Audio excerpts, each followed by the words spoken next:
பாலும் தெளிதேனும் பாகும் பருப்பும் இவை நாளும் கலந்துனக்கு நான் தருவேன்.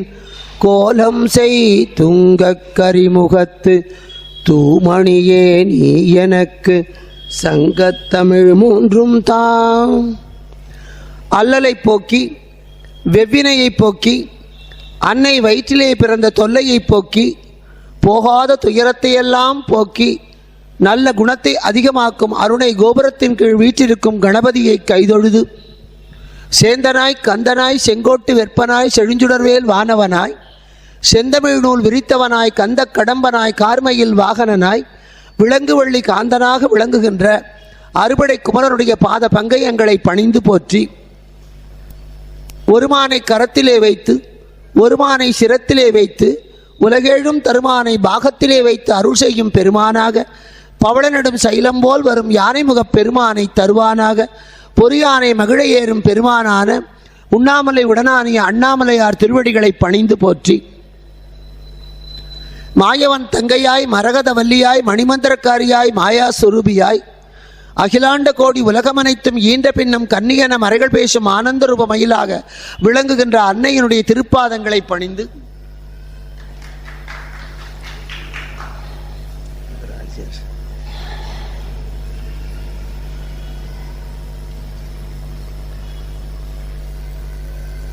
குன்றம் ஏந்தி குளிர்மழை காத்தவனாக அன்று ஞானம் அளந்த பிரானாக பரனாக விளங்குகின்ற திருவேங்கடமுடையான் சீரடிகளை பணிந்து போற்றி வணக்கத்திற்கும் பாராட்டுதலுக்கும் உரிய திருநிறைந்த திருப்பூரிலே நல்ல ஆன்மீக ஈடுபாடு கொண்ட மெய்யன்பர்களுக்கும் அவர்களுக்கு செவிக்கு தேனென கந்தன் புகழை திருத்துகின்ற அற்புதமான கந்தபுராண தொடரை தந்தையினுடைய நினைவாக 3வது ஆண்டாக வழங்கி கொண்டிருக்கின்ற நல்ல ஒழுக்கமும் பண்பும் பக்தியும் நிறைந்த அருமை பிள்ளை திரு சரவணன் அவர்களுக்கும் அவர்களுடைய குடும்பத்தினருக்கும் பல்வேறு வகையான பேச்சாளர்களை எல்லாம் இங்கே அறிமுகப்படுத்தி ஒரு கம்பருக்கு சடையப்ப வள்ளல் கிடைத்தது போல இன்றைக்கு எத்தனையோ பேர்கள் வாழ்க்கையிலே முன்னேறி செல்வத்தோடும் புகழோடும் வாழ்வதற்கு அஸ்திவாரமாக விளங்குகின்ற அருமை அப்பா திரு ரத்தனஞ்செட்டியார் ஐயா அவர்களுக்கும்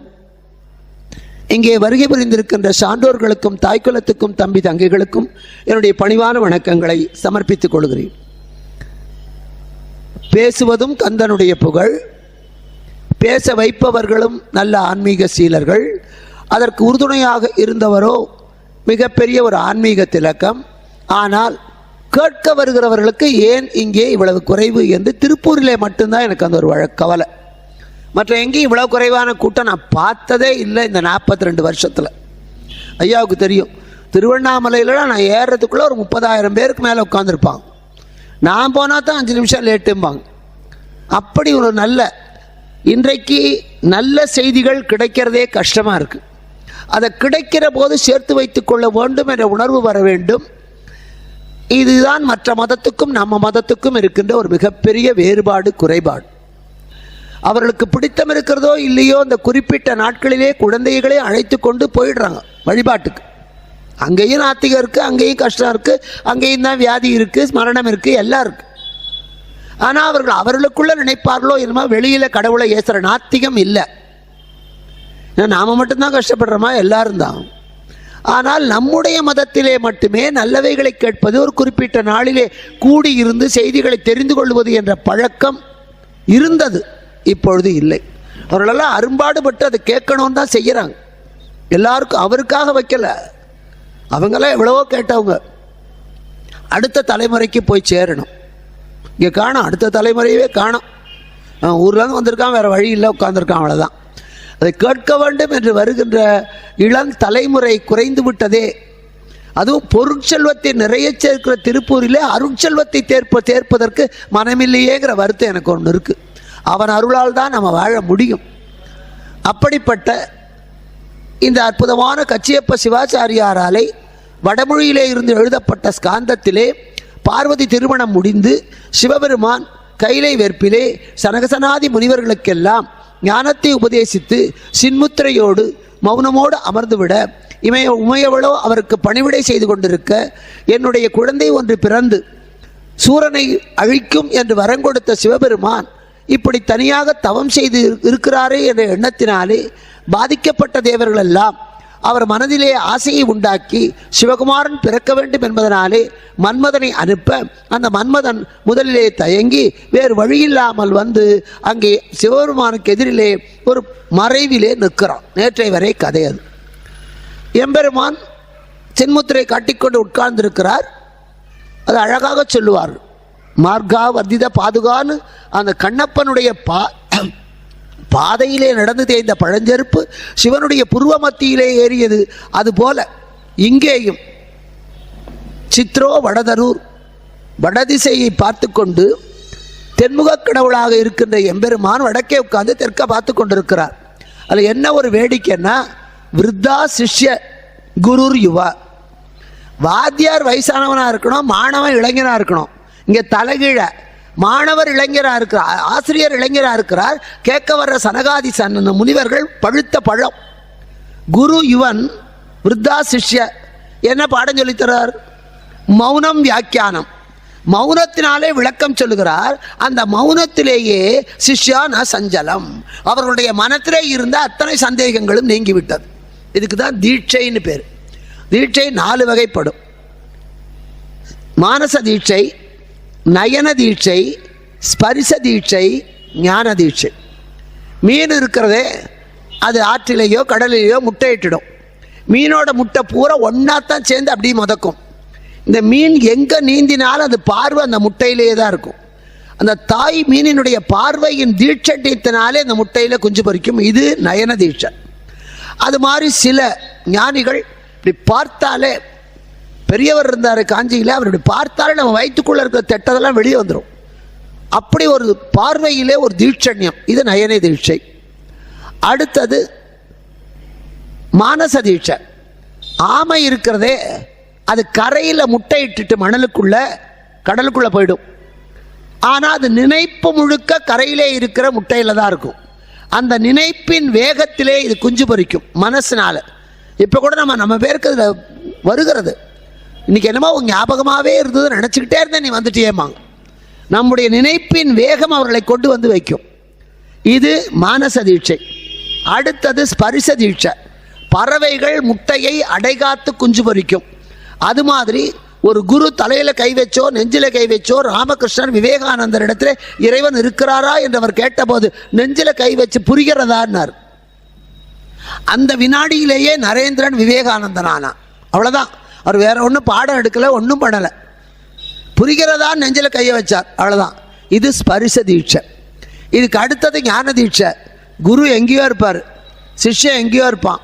அவர் பார்க்க மாட்டார், தொடமாட்டார், அவர் பாட்டு அங்கே இருப்பார். ஆனால் அந்த ஞானம் இவர்களுக்கு வந்து சேரும்.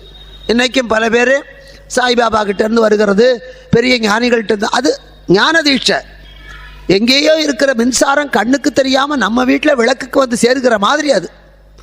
அந்த ஞான தீட்சை தான் சனகசனாதி முனிவர்களுக்கு தட்சிணாமூர்த்தி கொடுத்து கொண்டிருக்கிறார், ஞான குரு. அப்போ அந்த தீட்சையிலே இடையூறு வரக்கூடாதுன்னு தயங்குகிறான் மன்மதம். பாவங்கள் 14. என்னன்னா, சாப்பிடும்போது எழுப்பக்கூடாது. இப்போ குழந்தை உட்காந்து சாப்பிட்டுட்டு இருப்பான். டேய் குழம்புக்கு பச்சை மிளகா இல்லைடா, கொஞ்சம் போய் வாங்கிட்டோம். இந்த வாசலில் யாரோ காலிங் பெல் அடிக்கிறாங்க, போய் கதவை தர சொல்லக்கூடாது. சாப்பிட்டு கொண்டிருப்பவர்களை பாதியிலே எழுப்பது முதல் பாவம். குடிக்க தண்ணீர் கேட்டால் உடனே கொடுக்காம அதை தாமதப்படுத்தியோ அல்லது கொடுக்காம விடுவதோ 2வது பாவம். 3வது, பூஜைக்குரிய பூக்களை மிதிப்பது பாவம். கடவுளை வழிபாடு செய்கிற போது அவர்களுக்கு குறுக்கே போவது பாவம். அங்ககீனர்களுடைய குறைகளை சுட்டி காட்டுவது பாவம். பங்காளி இறந்து போனால் தலைமுழுகாமல் இருப்பது பாவம். இறைவனை பற்றி நாத்திகம் பேசுவது பாவம். நல்ல நூல்களை புறக்கணிப்பது பாவம். இது எல்லா பாவத்தையும் விட பெரிய பாவம். தியானம் பண்ணுகிற போது அந்த தியானத்தை கலைப்பது இருக்கிறதே, அது மகா பாவம். அவர் உட்காந்து சஷ்டி கவசம் சொல்லிட்டு இருப்பார். அப்போத்தான் நீங்கள் சாயந்தரம் வரும்போது குழந்தைக்கு பால் பவுடரில் வாங்கிட்டு வாங்க. ஏது அப்புறம் சொல்லப்படாதா? அந்த தியானம் பண்ணுகிற போது அதுக்கு இடையூறு செஞ்சால் அதை போல பாவம் வேற ஒன்றுமே இல்லை. இவர் இங்கே தியானத்திலே அமர்ந்திருக்கிறார், அந்த நேரத்திலே மன்மதன் தயங்குறான். ஆனால் வேற வழி இல்லை. சிவபெருமான் மன்மதனை எரித்தாரே நியாயமானா செஞ்ச தப்பு என்னன்னு உணரணும். ஆண்டவன் என்னை சோதிக்கிறானேனா நின்று விசாரிச்சு யோசிச்சு பார்க்கணும், ஏன் எனக்கு அந்த சோதனை, நான் என்ன செஞ்சேன்? அந்த கேள்விக்கு விடை கிடைக்கலன்னா இப்ப செய்யலைன்னாலும் எப்பவோ நான் செய்திருக்கிறேன், அதுக்கு தான் இது தண்டனை. புரிஞ்சுக்கணும். கடவுளுக்கு ஒன்று வேண்டியவன் இல்லை, வேண்டுதல் வேண்டாமை இலான் அடி சேர்ந்தார்க்கு ஆண்டும் இடுமை இல்லை. அவனுக்கு வேண்டியவன் வேண்டாதவன் யாருமே இல்லை. கடைக்கார செட்டியார் கடை வச்சிருக்காரு, அங்கே 60 ரூபாய்க்கு பாசுமதி அரிசியும் இருக்கு, 40 ரூபாய்க்கு பொன்னி நம்பர் 1 இருக்கு, 30 இருக்கு, 20 இருக்கு, குரண அரிசி 10 ரூபாய்க்கு இருக்கு. அவருக்கு ஒன்று வேண்டியவன் வேண்டாதவன் இல்லை. கடைக்கு வர்றவன் எல்லாருமே அவனுக்கு காசு கொடுத்தா வேண்டியவன் தான். நீ 60 ரூபாய்க்கு கொடுத்தா அவனுக்கு பாசுமதி தர்றான், 10 ரூபாய்க்கு கொடுத்தா குரணையை கொடுக்குறான். அது மாதிரி நாம் பாவத்தை கொடுத்தா அதுக்குரிய தண்டனையை கிடைக்கிறது, நம்ம புண்ணியத்தை கொடுத்தா அதுக்குரிய பலன் கிடைக்கிறது. மாவு எந்த மனத்தோடு இருக்கிறதோ அந்த மனத்திலே தான் கூழும் குணம் இருக்கும். அதை நாம் புரிஞ்சுக்கிறது இல்லை. எனக்கு மட்டும் கஷ்டத்தை கொடுத்துட்டானே, எனக்கு அப்போ எனக்கு மட்டும் கஷ்டம் ஏன்? ஒரே ஆசிரியர் வகுப்பிலே 40 மாணவர்களுக்கும் பாடம் சொல்லித்தரார், ஒரே மாதிரி தான் சொல்லித்தரார், ஒரே தடவை தான் சொல்கிறாரு. ஆனால் 40ல் ஒருத்தன் 200க்கு 200 வாங்குறான், ஒருத்தன் 0 வாங்குறான். வாத்தியார் மேலே மிஸ்டேக் இல்லை, அவர் அவனுக்கு தனியாக சொல்லித்தரல. படிக்கிற போது ஒருத்தனுக்கு மட்டும் இல்லைன்னா, மழை பெய்கிற போது ஒருத்தி சொல்கிறா, என் வீட்டில் நேற்று ராத்திரி மழை தண்ணி பைப்பில் தண்ணி வந்து 10 நாள் ஆச்சு, நான் எல்லாத்துலேயும் மழை தண்ணி பிடிச்சி வச்சுட்டேங்கிறான். பக்கத்து வீட்டுக்காரி சொல்கிறா, என் வீட்டில் ஒரு சட்டு தொட்டு தண்ணி கூட மழை தண்ணி இல்லை. ஏன்னா இவ வீட்டுக்கு மட்டுமா மழை பெய்யுது? மழை பெய்கிற போது இவ பாத்திரத்தை நிமித்து வச்சா, மழை தண்ணி விழுந்தது.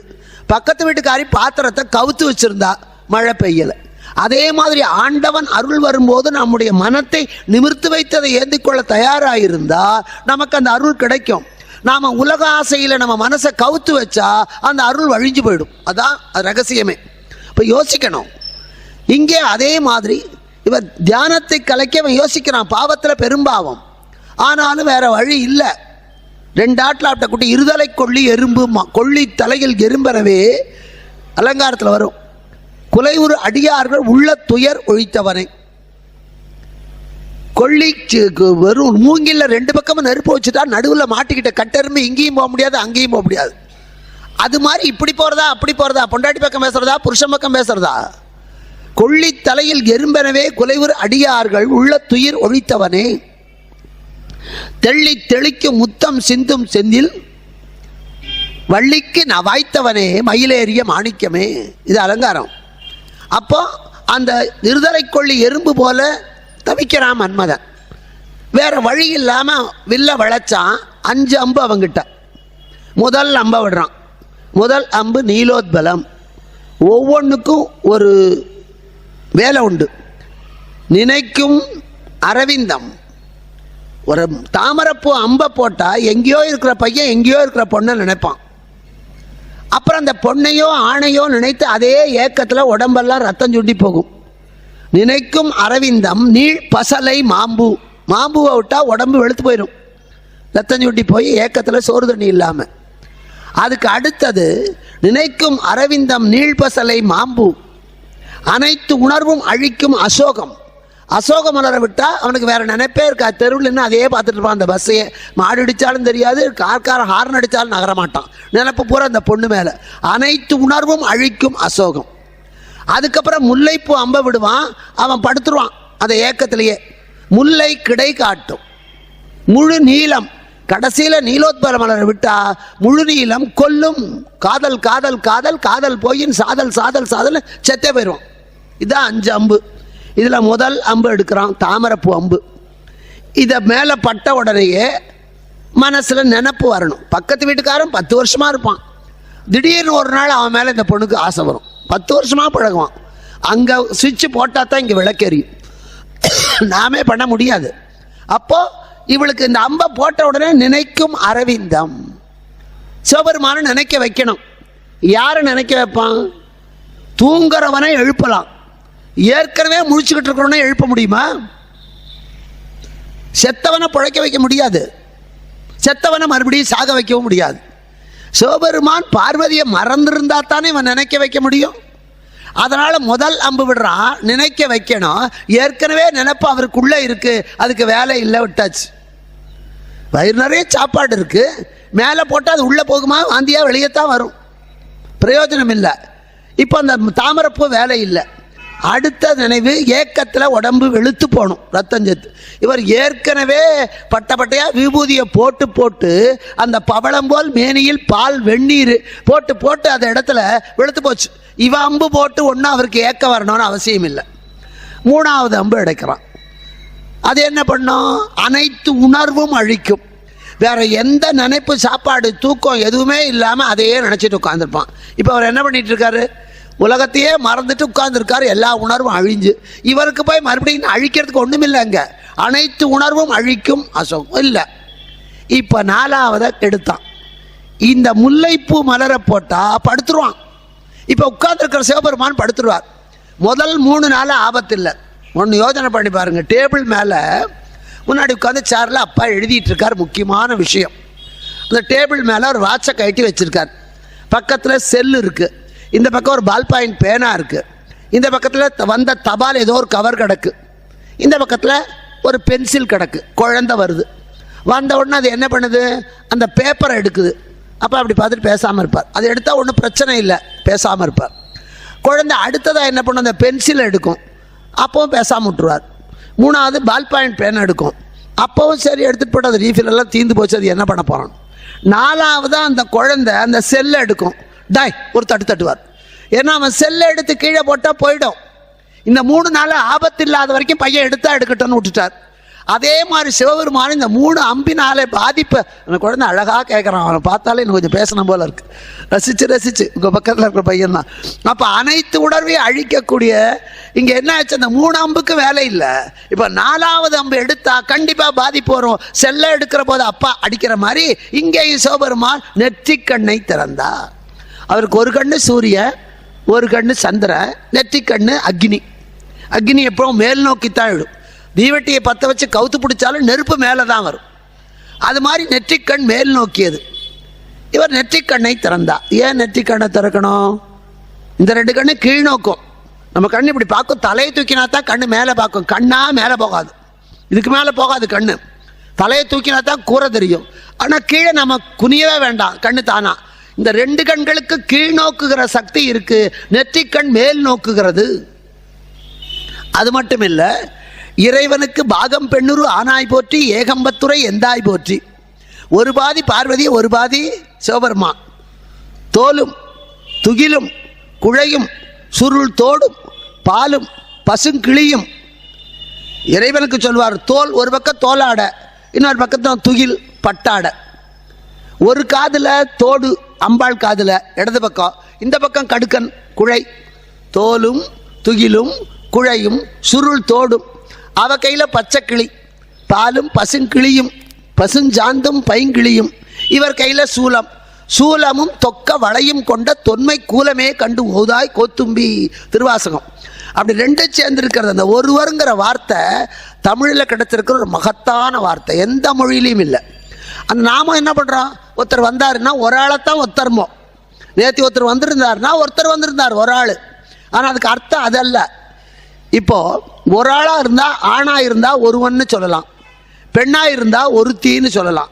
இப்போ சிவபெருமானுக்கு பாதி பெண்ணு பாதி ஆணு. இவரை ஒருவன்னு சொல்கிறதா ஒருத்தின்னு சொல்கிறதா? ஒருவன்னு சொன்னால் அவளை விட்டுடணும், ஒருத்தின்னு சொன்னால் இவரை விட்டுடணும். 2 பேரையும் சேர்த்து சொல்லணும். ஆனால் ஒரே வார்த்தையாக இருக்கணும். வடிவம் ஒன்று, தன்மை 2. வடிவம் ஒன்று, அது ஒருமை. தன்மை 2, ஒன்றுக்கு மேலே போனால் பன்மை. இந்த ஒருவருங்கிற வார்த்தையில் பகுதி ஒரு, அது ஒருமை. ஒன்றுக்கு மேற்பட்டதுக்கு தான் அர்விகுதி சேர்க்கணும் இலக்கணத்தில். இந்த ஒரே வார்த்தையில் ஒன்றானவன், தன்மையிலே 2ஆனவன், இது இத்தனையும் சொல்லக்கூடிய வார்த்தையை கண்டுபிடித்தவர் குமரகுருபரர். அவர் தான் கந்தர் கலிவெண்பா பாடியவர். திருச்செந்தூர் முருகனுடைய அருளினாலே 3 ஆண்டிலே அவருக்கு பேசுகின்ற பேச்சே வந்தது. உண்மையாக நடந்தது அது. இன்னைக்கு கவர்மெண்ட் கெசட்டில் பொய் சொல்ல மாட்டான். கவர்மெண்ட் கெசட்டில் எழுதி வச்சிருக்கோம், திருச்செந்தூரிலே கடற்கரையிலே குழந்தை பேசவில்லையே, கோயில் கோயிலாக கொண்டு போனோமோங்கிற எண்ணத்தினால கடலில் விழுந்து செத்து போயிடுவோன்னு அப்பாவும் அம்மாவும் அந்த குழந்தையை தூக்கி கொண்டு திருச்செந்தூர் கடலுக்கு போகிறாங்க. திருச்செந்தூர் கடலுக்கு ஒரு மிகப்பெரிய சிறப்பு உண்டு. கடலில் போட்டால் அடிச்சுட்டு போயிடும். கடலில் நம்ம தப்பி தவறி நம்ம கையிலேருந்து ஒன்று விழுந்தால் அலை கொண்டு போயிடும். ஆனால் திருச்செந்தூர் கரையில் கொண்டு போனதை மறுபடியும் அந்த கரையிலேயே கொண்டு போகிற சேர்க்கிற தன்மை திருச்செந்தூர் அலைகளுக்கு மட்டும்தான். அந்த ஓரத்துக்குள்ளே எங்கேயாவது கிடச்சிடும் நம்ம பொருள், கடல் உள்ளே கொண்டு போகவே போகாது. அப்படி அங்கே போய் நிற்கிறார்கள். அப்பொழுது முருகனுக்கு பூஜை பண்ணின நிர்மால்யங்கள், மாலையெல்லாம் போட்ட பூ, நேத்தி போட்ட பூவெல்லாம் அது நிர்மால்யம். அதை கண்ட இடத்துல எரியப்படாது. இப்போ வெள்ளிக்கிழமை எல்லோரும் பூ வாங்கி வைப்போம். பூ வாங்கி வச்சுட்டு சனிக்கிழமை காத்தால் அது அத்தனையும் எடுத்து வாசலில் போடுவோம். அது ஆடு திங்கும், மாடு திங்கும், மனுஷன் மிதிப்பான், பாவம் வரும். நிர்மால்யத்தை கிணத்துல போடணும், இல்லை கால் மிதிப்படாத இடத்துல போடணும், இல்லைன்னா கூரை இருந்தால் கூரை மேலே போடணும். அதுதான் முறை. இல்லை வீட்டில் ஒரு செடி இருந்தால் அதுலேயே போட்டு வச்சுருக்கோம். வீட்டில் ஏதாவது ஒரு செடி இருந்தால் நீங்கள் போட்டு வாடிப்போன பூவை அந்த செடிக்கே போடுங்க. அதுக்கு அறமே உணவாகும். இவர் அந்த நிர்மால்யத்தை கடலில் கரைக்கிறதுக்கு கொண்டு வந்தார். நம்ம அற்புதமாக திருப்பதியில் பூங்கிணறுனே ஒன்று இருக்குது. பெருமாளுக்கு போடுற பூவையெல்லாம் போடுறதுக்குன்னே ஒரு கிணறு இருக்குது இங்கே. அதனால் அங்கே யாருக்கும் பூ கொடுக்க மாட்டான்.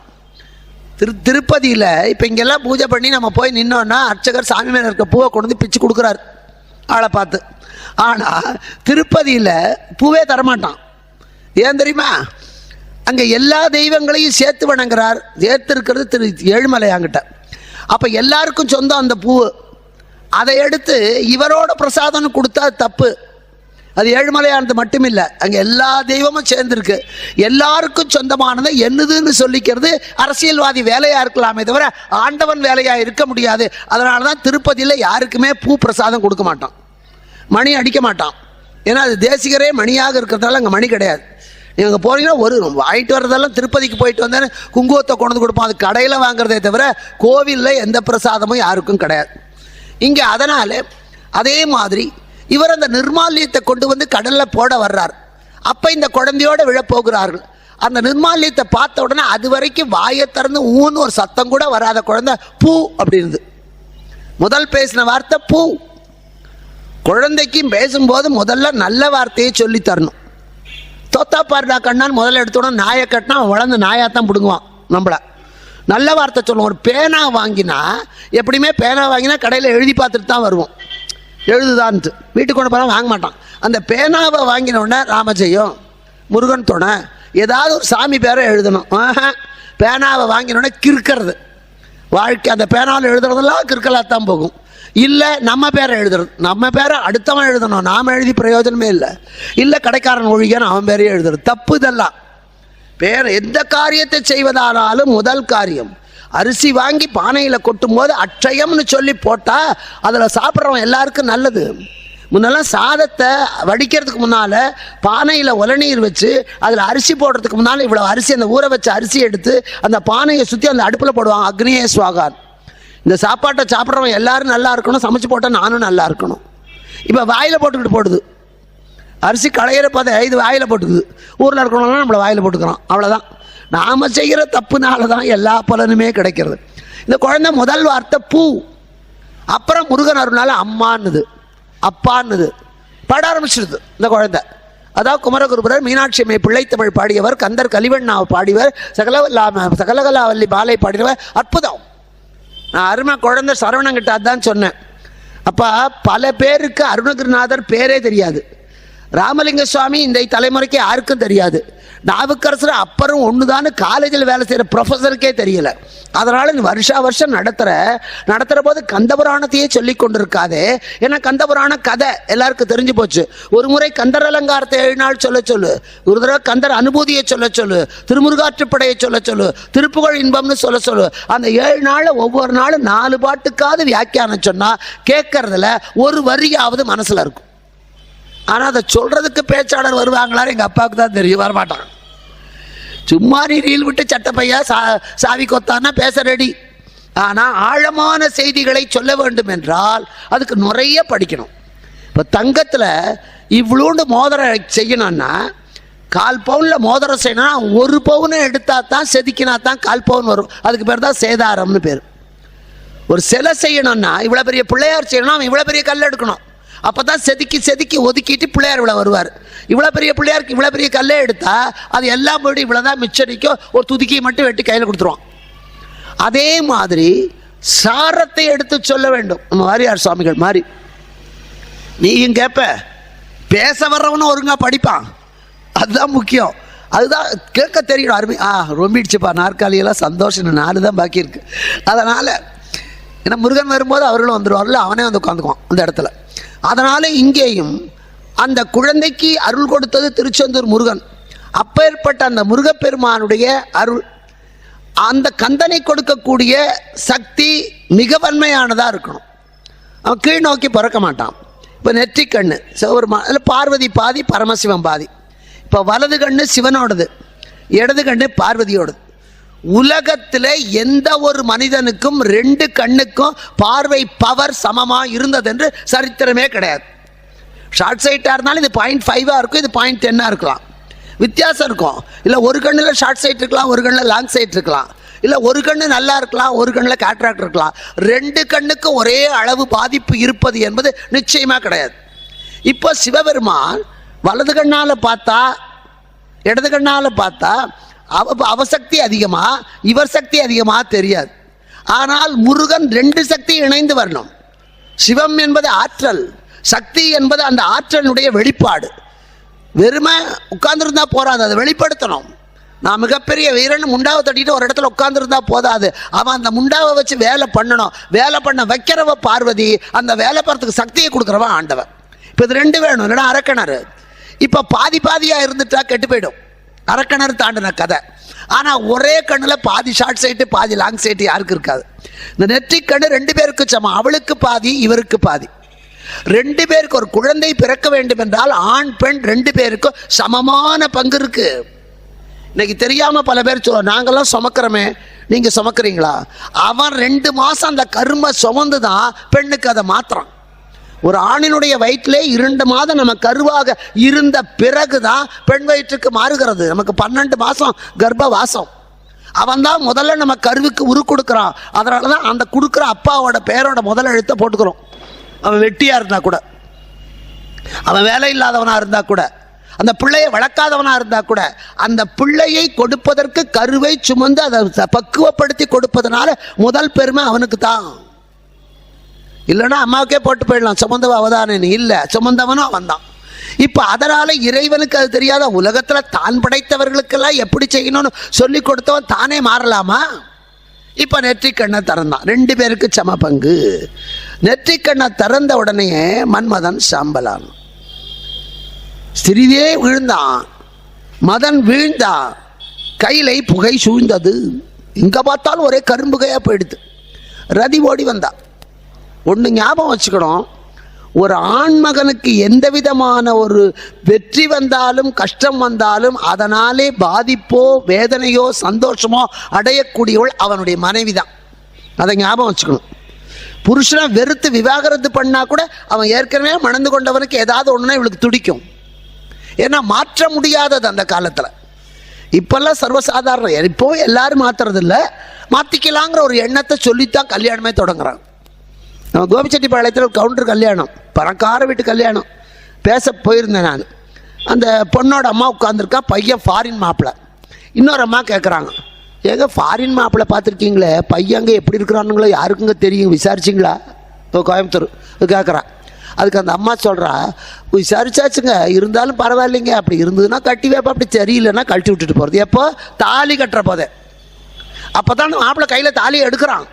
இங்கே அந்த பொண்ணை பெற்ற அம்மா, அப்பா என் பொண்ணு தீர்காயுசா தீர்க்க சுமங்கலியா வாழணும்னு வாழ்த்துவா, வைத்த கையில் பிடிச்சிட்டு துடிப்பா.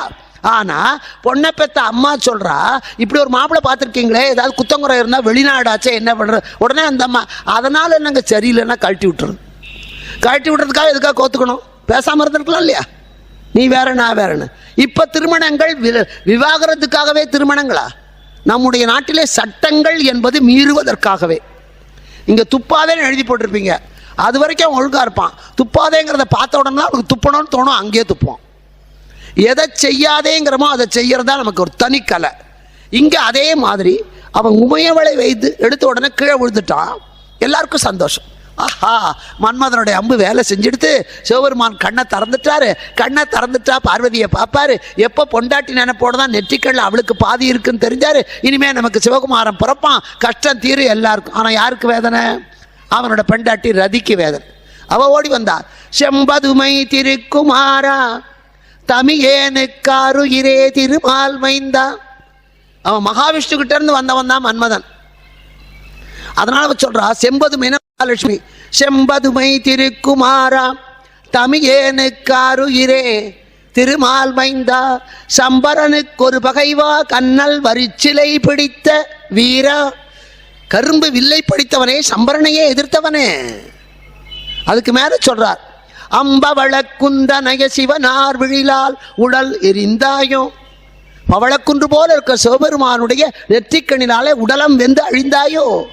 உம்பர்கள் விழியெல்லாம் உறங்கிற்றோ, அயனாரும் உவந்தாரோ. தேவர்களுக்கு கண்ணே மூட மாட்டான், அவன் தூங்கவே மாட்டான் அப்படின்னு ஒரு வழி. இப்போ எப்போ தூக்கம் வராது? நேற்றுக்கு இருந்த கவலையில் ராத்திரி நான் கண்ணே மூடலேம்போ. கவலை இருந்தால் தூக்கம் வராது. ரிசல்ட் வரத்துக்கு முதல் நாள் தூக்கம் வராது. யாருக்கு? நல்லா எழுதின பையனுக்கு. ஃபெயிலாக போகிற பையன் நல்லா தூங்குவான். வெடிஞ்சு தானே திட்டு வரப்போது கொஞ்சம் லேட்டாகவே எழுந்திரிப்போம். ஏன்னா நல்லா படிக்கிற பையனுக்கு தான் ஐயோ நமக்கு ஃபஸ்ட் ரேங்க் வருமா, செகண்ட் ரேங்க் வருமா, யூனிவர்சிட்டி, அவனுக்கு தான் கவலை. எப்போவுமே சமத்துக்கு தான் சங்கடம், அசட்டுக்கு அதிர்ஷ்டம். அவனை யாரும் ஒன்று சொல்ல மாட்டாங்க. ஆனால் நிறைய நல்லா எழுதணும் தான். ஃபெயிலாக போகிறப்ப அவனுக்கு திட்டமாக தெரியும் நம்ம பாஸ் ஆக மாட்டோம். எதுக்கு 4 மணிக்கு எழுந்து உட்காந்து பேப்பர்காரனை நம்மளே வாங்கிட்டு வந்து எதுக்கு நாமளே நம்ம காசுலேயே நமக்கு வேணா வச்சுக்கணும், வேண்டாமா. இங்கே அதே மாதிரி அவர் கண்டே கொட்ட மாட்டாங்க தேவர்கள். இத்தனை நாளாக கவலை சூரபத்மனால. இப்போ மன்மதனை எரிச்சாச்சு, சிவன் எழுந்தாச்சு, கஷ்டம் தீரும். அவங்க கேட்குறா ரதி, இனிமேல் அவங்கெல்லாம் கண்ணை மூடி தூங்குவாங்களா? அந்த பிரம்மன் சந்தோஷப்படுவானா? எனக்கு தானே வேதனை. பரமசிவன் காலில் விழுந்தா, ஐயா என் புருஷன் இதை செஞ்சது சுயலாபத்துக்கு அல்ல, மற்றவர்களுக்கு நன்மை செய்வதற்காக அவர்கள் வேண்டிய காரணத்தினாலே இதை செய்திருக்கிறார். இப்போ மேலே வந்து விழுந்தது கடிச்ச நாயை விட்டுட்டு நாய்க்கு சொந்தக்காரன் அடிக்கிற கதையா இருக்குது. அதனால இங்கே அவர்களுக்காக இதை செய்தது, அவர்களை விட்டு விட்டு என் கணவனை கொண்டுட்டீங்களே, எனக்கு யார் இருக்கிறார்கள்? அவன் எதுக்காக செஞ்சான்? நீங்க 2 பேரும் சேர்ந்து வாழணுங்கிறதுக்காக இதை செஞ்சான். நீங்க 2 பேரும் சேர்ந்து வாழணும்னு செஞ்சவனை எங்க 2 பேரையும் பிரிச்சுட்டே, இது நியாயமா? அப்ப சிவபெருமான் சொன்னார், திருமணத்தின் போது உன் கணவனை நான் உயிர்ப்பித்து தருகிறேன். எந்த திருமணம்? எங்கள் உள்ளம் சேருகிற திருமணம். 2 பேரும் இணைந்து அந்த நேரத்திலே நான் எழுப்பி தருகிறேன். அதே மாதிரி இவர் மன்மதனர் ரதிக்கு கண்ணுக்கு மட்டும் தெரியட்டோன்னார். ரொம்ப பேர் உன் புருஷனை தேடிட்டு இருக்கான். இவன் பாட்டு அம்ப போட்டுப்படுறான். காதல் வந்துடுது. காதலிக்க கற்றுக் கொடுத்தானே தவிர அதை கல்யாணத்தில் பண்ணுறதுக்கு அவன் ஒன்றும் சொல்லிக் கொடுக்கல. அதானே 1008 நண்பர்கள் இருப்பான். அந்த பொண்ணை பாருடா, இந்த பையனை பாருடான்னு தூண்டி விட்டுருவான். அது நிறைவேறுவதற்கு பிரச்சனைகளை சொல்ல 100,000 பேர் இருக்கிறார்கள். பிரச்சனைக்கு தீர்வுகளை சொல்ல ஒத்துமே இல்லை. அதுதான் பிரச்சனையே இங்கே. அதனால அவர்களுடைய பிரச்சனையை தீர்க்க வந்த என் கணவனை கொன்று விட்டா, என் கணவனை எனக்கு கொடு. அப்போ சிவபெருமான் சொன்னா, உன் புருஷன் ரொம்ப பேர் தேடிக்கிட்டு இருக்கான். இந்த பையன் சும்மா இருக்காமல் எனக்கு ஆசையை மூட்டி விட்டுவிட்டான். இப்போ அவங்க அப்பா அருவாளோட வரான், எங்கள் அப்பா கொடுவாளோட வரான். என்னை தூண்டி விட்டவன் எங்கே போனான்னு தெரியல. அதனால் மன்மதன் உன் கண்ணுக்கு மட்டும் தெரிவான், உனக்கு மட்டுமே தெரிவான். அது வரைக்கும் அங்கத்தோடு இருந்தவன் அனங்கன் ஆனான். மன்மதனுக்கு அனங்கன் ஒரு பேர் உண்டு. அங்கன் அனங்கன் ஆனான். இப்போ சிவபெருமான் கண் திறந்தார். எல்லாரும் ஓடி வந்தார். ஐயா சிவகுமாரன் எப்போ பிறப்பான்? எம்பெருமான் என்னிடத்திலே இருந்து வருவான். உடனே உட்கார்ந்தார். ஏற்கனவே சிவனுக்கு 5 முகம், 5 முகம் தோன்றில் 6 முகம் தோன்றும். இதை நாம் தப்பாக நினச்சிக்கிறோம். எந்த இடத்துல 5 முகம் பயப்படுற முகம் வந்தால் அங்கெல்லாம் 6 முகம் வருவான்னு ஒரு அர்த்தம். 5 முகம் தோன்றில் சிவபெருமான் வந்தால் அவன் பின்னாடியே முருகன் வருவான். 5 முகம் அவனுக்கு சத்யோஜாதம், வாமதேவம், ஈசானம், தத்புருஷம், அகோரம். 5 முகம் அவனுக்கு. இந்த மேல் நோக்கிய முகத்துக்கு பேர் அதோ முகம். இந்த 5 முகத்தை எல்லாரும் பார்க்கலாம். 4 திசை கீழ் நோக்கிய முகம். அதோ முகம்ங்கிறது மேல் நோக்கினது. அது ஞானிகளுக்கு மட்டும்தான் தெரியும், எல்லாராலையும் எல்லாம் தெரிந்து கொள்ள முடியாது. அப்போ அதனால தான் இன்னைக்கு நீங்கள் கோயிலில் பார்த்தீங்கன்னா கும்பஹாரத்தின்னு ஒன்று எடுப்பாங்க. கடைசியில் தான் ஒரு குடம் மாதிரி இருக்கும், அதில் மேல் நோக்கி இருக்கும் தீபம். அதை எடுத்த உடனே காட்ட மாட்டாங்க. அதை வச்சுட்டு 5 தட்டில் ஒத்த திரி போட்டு அந்த ஒவ்வொரு தட்டாக எடுத்து அந்த தீபத்தை கும்பத்துக்கு காட்டுவாங்க. பார்க்கணும். கோயிலுக்கு போக வேண்டியது அடுத்தவன் என்ன படம் கட்டியிருக்கான்னு பார்த்துட்டுலாம் வரக்கூடாது. கோவிலுக்கு போனால் அந்த சடங்குகள் சாஸ்திரங்கள் அத்தனையும் பார்த்துட்டு வந்து அதனுடைய விளக்கம் என்னன்னு தெரிந்து கொள்ளணும். அதுதான் முக்கியம். எல்லா கோவிலையும் கும்பாரத்தி உண்டு கடைசியில் சாயரட்ச தீபாரதனைக்கு. பார்க்கும்போது அந்த ஒவ்வொரு 5 தட்டு வச்சுருப்பாங்க. 5 தட்டில் ஒத்த திரி இவ்வளோ பெருசு போட்டு ஏற்றி வச்சுருப்பான். அப்போது புஷ்பத்தை வாங்கி ஒரு தட்டில் போட்டு அந்த கும்பத்தை ஓம் சத்யோஜாதாய நமக, ஓம் தத்புருஷாய நம, இது ஒவ்வொன்றும் சொல்லுவாங்க. சொல்லிட்டு கடைசியில் தான் அந்த அதோ முகத்தை எடுத்து ஆண்டவனுக்கு காட்டுவார். அப்போ 5 முகத்தோட எம்பெருமான் 6வது முகத்தோட வந்தோம். அதுக்கு என்ன செய்வோம்? 5 முகம், பார்வதி முகம் 1 6, அது அல்ல. அவருக்கு ஏற்கனவே 6 முகம் இருக்கிறது. அதோ முகம். இப்போ சாம்பார் வச்சு ஊற்றுறீங்க இலையில, சாம்பாரில் போட்டிருக்கிற காய் கண்ணுக்கு தெரியுது, சாம்பாரில் போட்டிருக்கிற பருப்பு கூட தெரியும், சாம்பாரில் தாளித்து கொட்ட கடுகு தெரியுது, மிளகு தெரியுது. சாம்பாரில் போட்ட உப்பு உங்கள் கண்ணுக்கு தெரியுமா? தெரியாது. ஆனால் சாம்பாரில் உப்பு இல்லையா? ஏற்கனவே போட்டால் தான் உப்பு.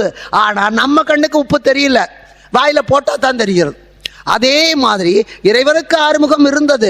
ஆனால் 5 முகம் வெளிப்படையாக எல்லாராலையும் புரிந்து கொள்ள முடியுது. 6வது முகம் சுவைத்து பார்க்கிறவனுக்கு மட்டுமே உப்பு தெரிகிற மாதிரி இறைவனை உணர்ந்து பார்த்து சுவைத்து பார்க்கிறவனுக்கு மட்டும்தான் அதோ முகம் தெரியும்.